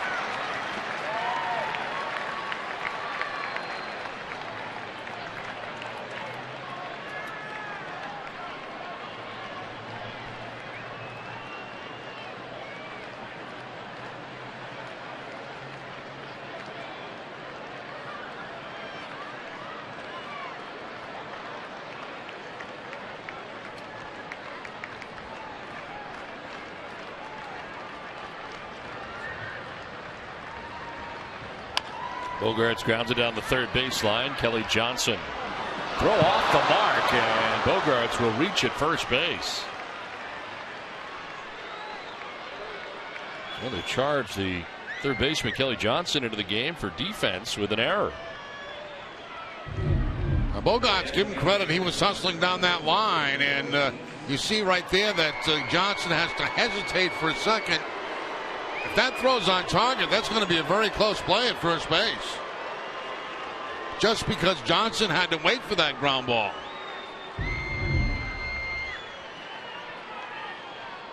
Now David Ortiz bats with one out here in the 10th inning. Red Sox have the go-ahead run at first base. Orioles on a shift on the right side.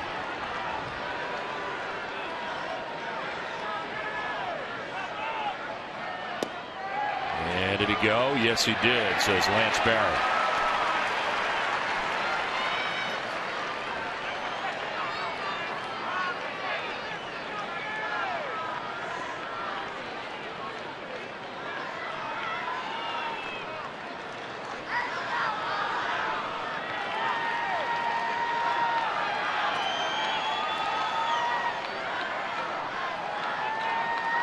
Ortiz hits it in the air to right field.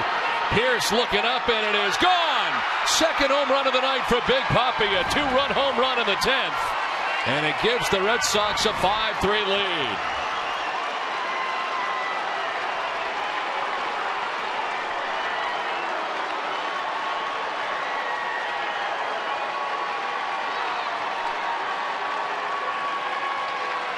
Now David Ortiz had come into this game 0 for his last 9, but 3 hits, including 2 home runs. Here's the fastball that stays down.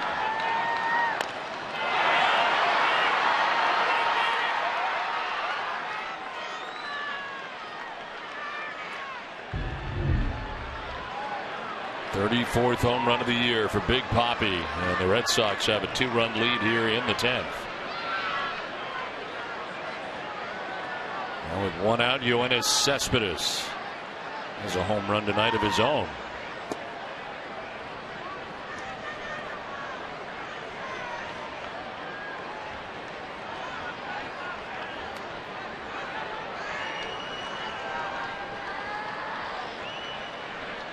Three RBI night for David, and up to 102 on the year.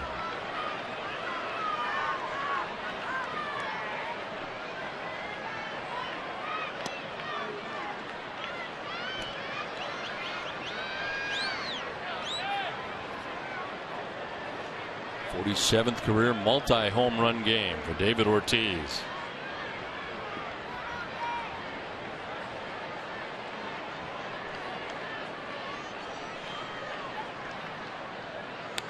Cespedes will foul it back to the screen. 2-1. Ortiz keeps just chugging along, doesn't he? It's amazing. Had a few days off. What about 4 or 5 days in a row off, and comes back swinging the bat very well.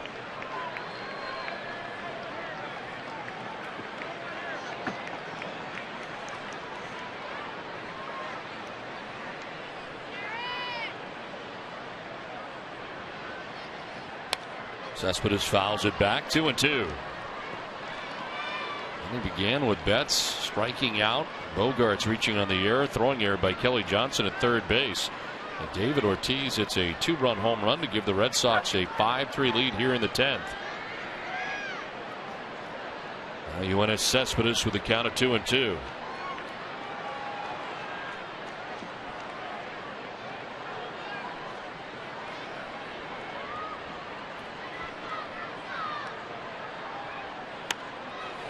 Popped up. The catcher Clevenger makes the catch right in front of the Orioles dugout. Nice play. 2 down. Good concentration. Yeah, plus that breeze that's blowing tonight is blowing in and blowing it away from the catcher Clevenger. Takes a peek at the bar, see how much room he's got, and then has to go to his left to make the play in front of the dugout. Nice play. Pinch hitter here for the Red Sox, Jackie Bradley Jr. pinch hitting for Bryce Brentz.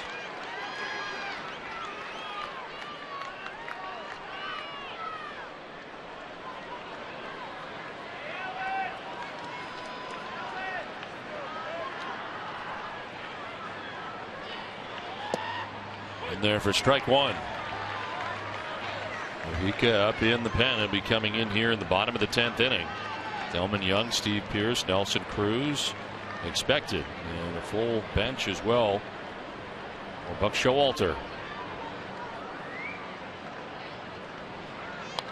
Foul back to the screen. 0-2. Jackie Bradley on this road trip is 1 for 23.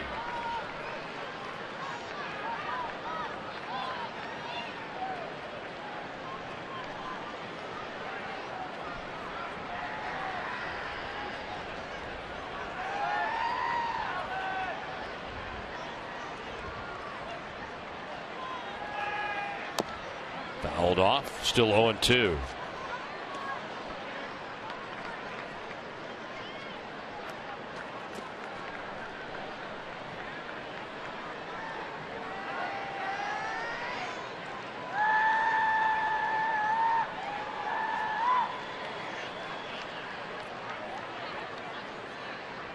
Bradley fouls it back to the screen.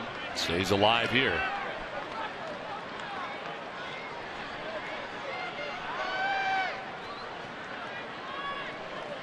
Action for Baltimore. Joe Saunders had been up earlier in the game. The left-hander back up again.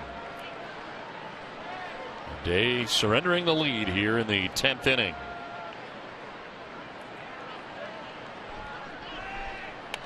Bradley fouls off another.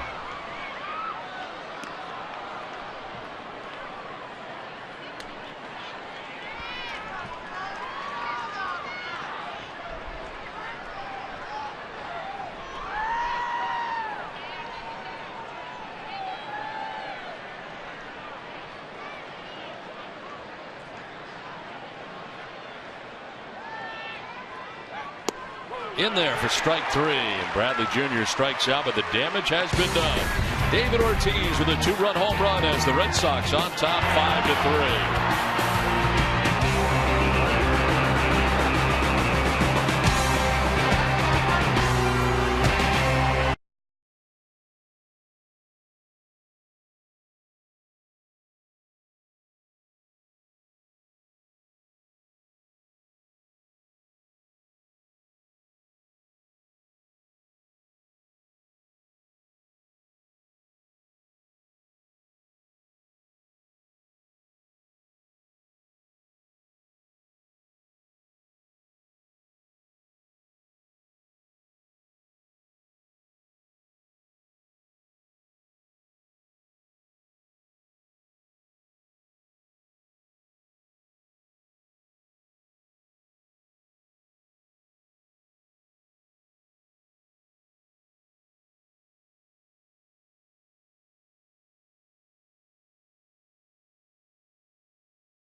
In the ball game tonight, back in the 4th inning, a home run for him, his 100th RBI of the year on this home run, which was his 33rd, then his 34th, gives the Red Sox a 5-3 lead in the 10th inning.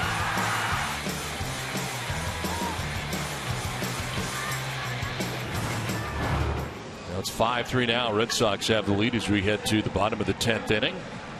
Staying in the game, Jackie Bradley Jr. in right field after he pinch hit for Bryce Brents.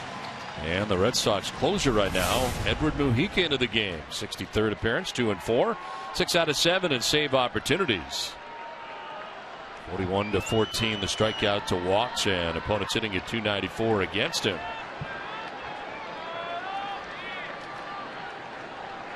Leading it off, Delman Young. Pinch hit and tripled in the 7th inning. Let's take strike 1.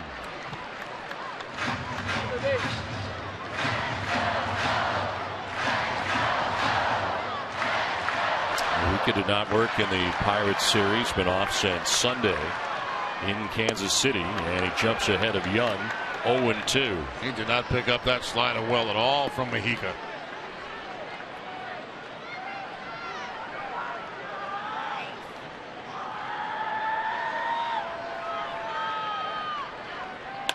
On the ground left side. Bogarts at shortstop. Young almost beat it out. Got it there just in time. One down. Come on, Xander. That ball down to first base a little bit quicker. It's not like Delman Young has a bunch of speed. No, that was just too close. I mean, that's just too close right there. I don't want to be picking on Xander Bogaerts, this whole road trip, but I mean, that play can't be that close. One down here in the 10th.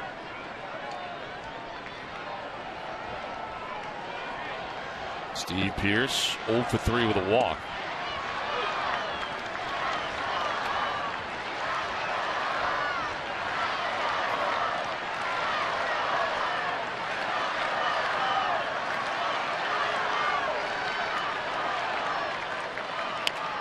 On the ground on the third baseline, foul.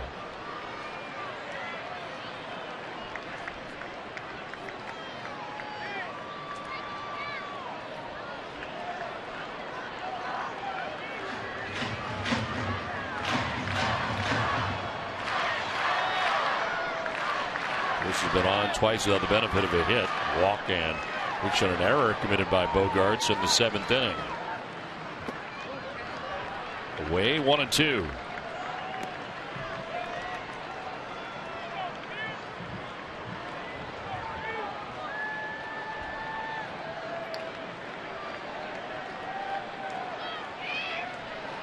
Since July the 11th, 23 of 28 appearances for Mujica have been scoreless. 1.85 earned run average. It's out towards left center. Cespedes coming in, but it's going to drop in front of him. The outfield position very deeply out there, and that one gets in for a one-out base hit for Steve Pearce. The tying run will be coming up here in the person of Nelson Cruz. Yeah, he was playing very much toward the line, too, and deep. And did not get a very good jump on this. There you see the late jump by Cespedes, and it bounces in front of him.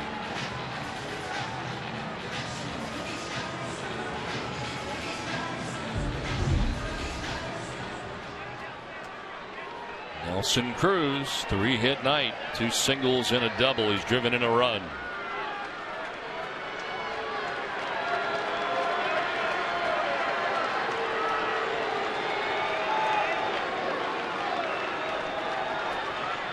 Swing and a miss for strike one. Split-fingered fastball will start him off.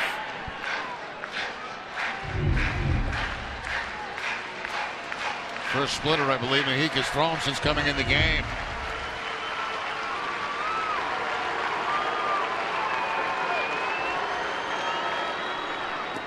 In the dirt, not chasing 1-1.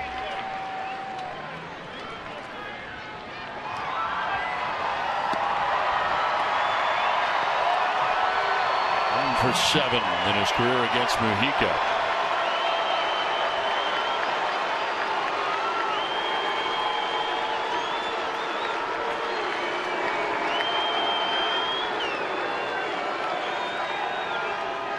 Swing and a miss, 1-2.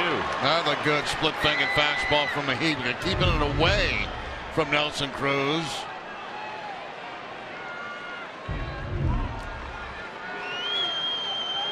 Tommy Hunter now up in the pen for Baltimore in case.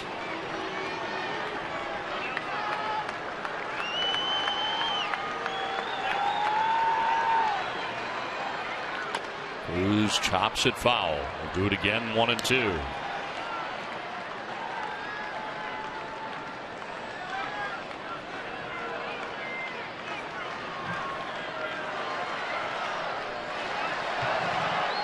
Johnson winning on deck. It's not batted yet tonight. Came in defensively 2 innings ago.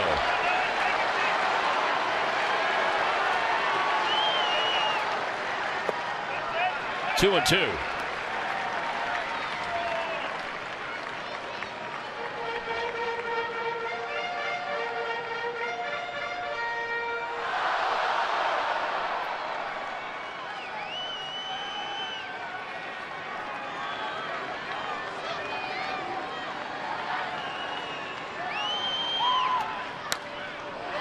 Popped up, foul ground, that'll get back and out of play.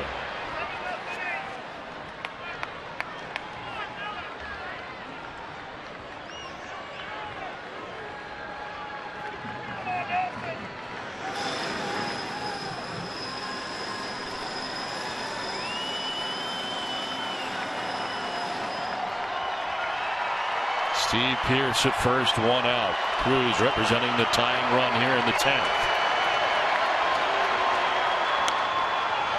Fly ball, foul again. Back into the seats again.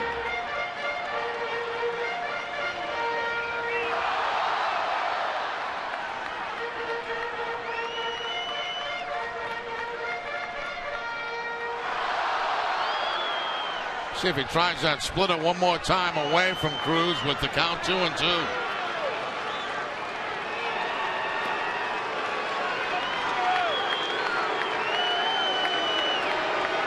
He will.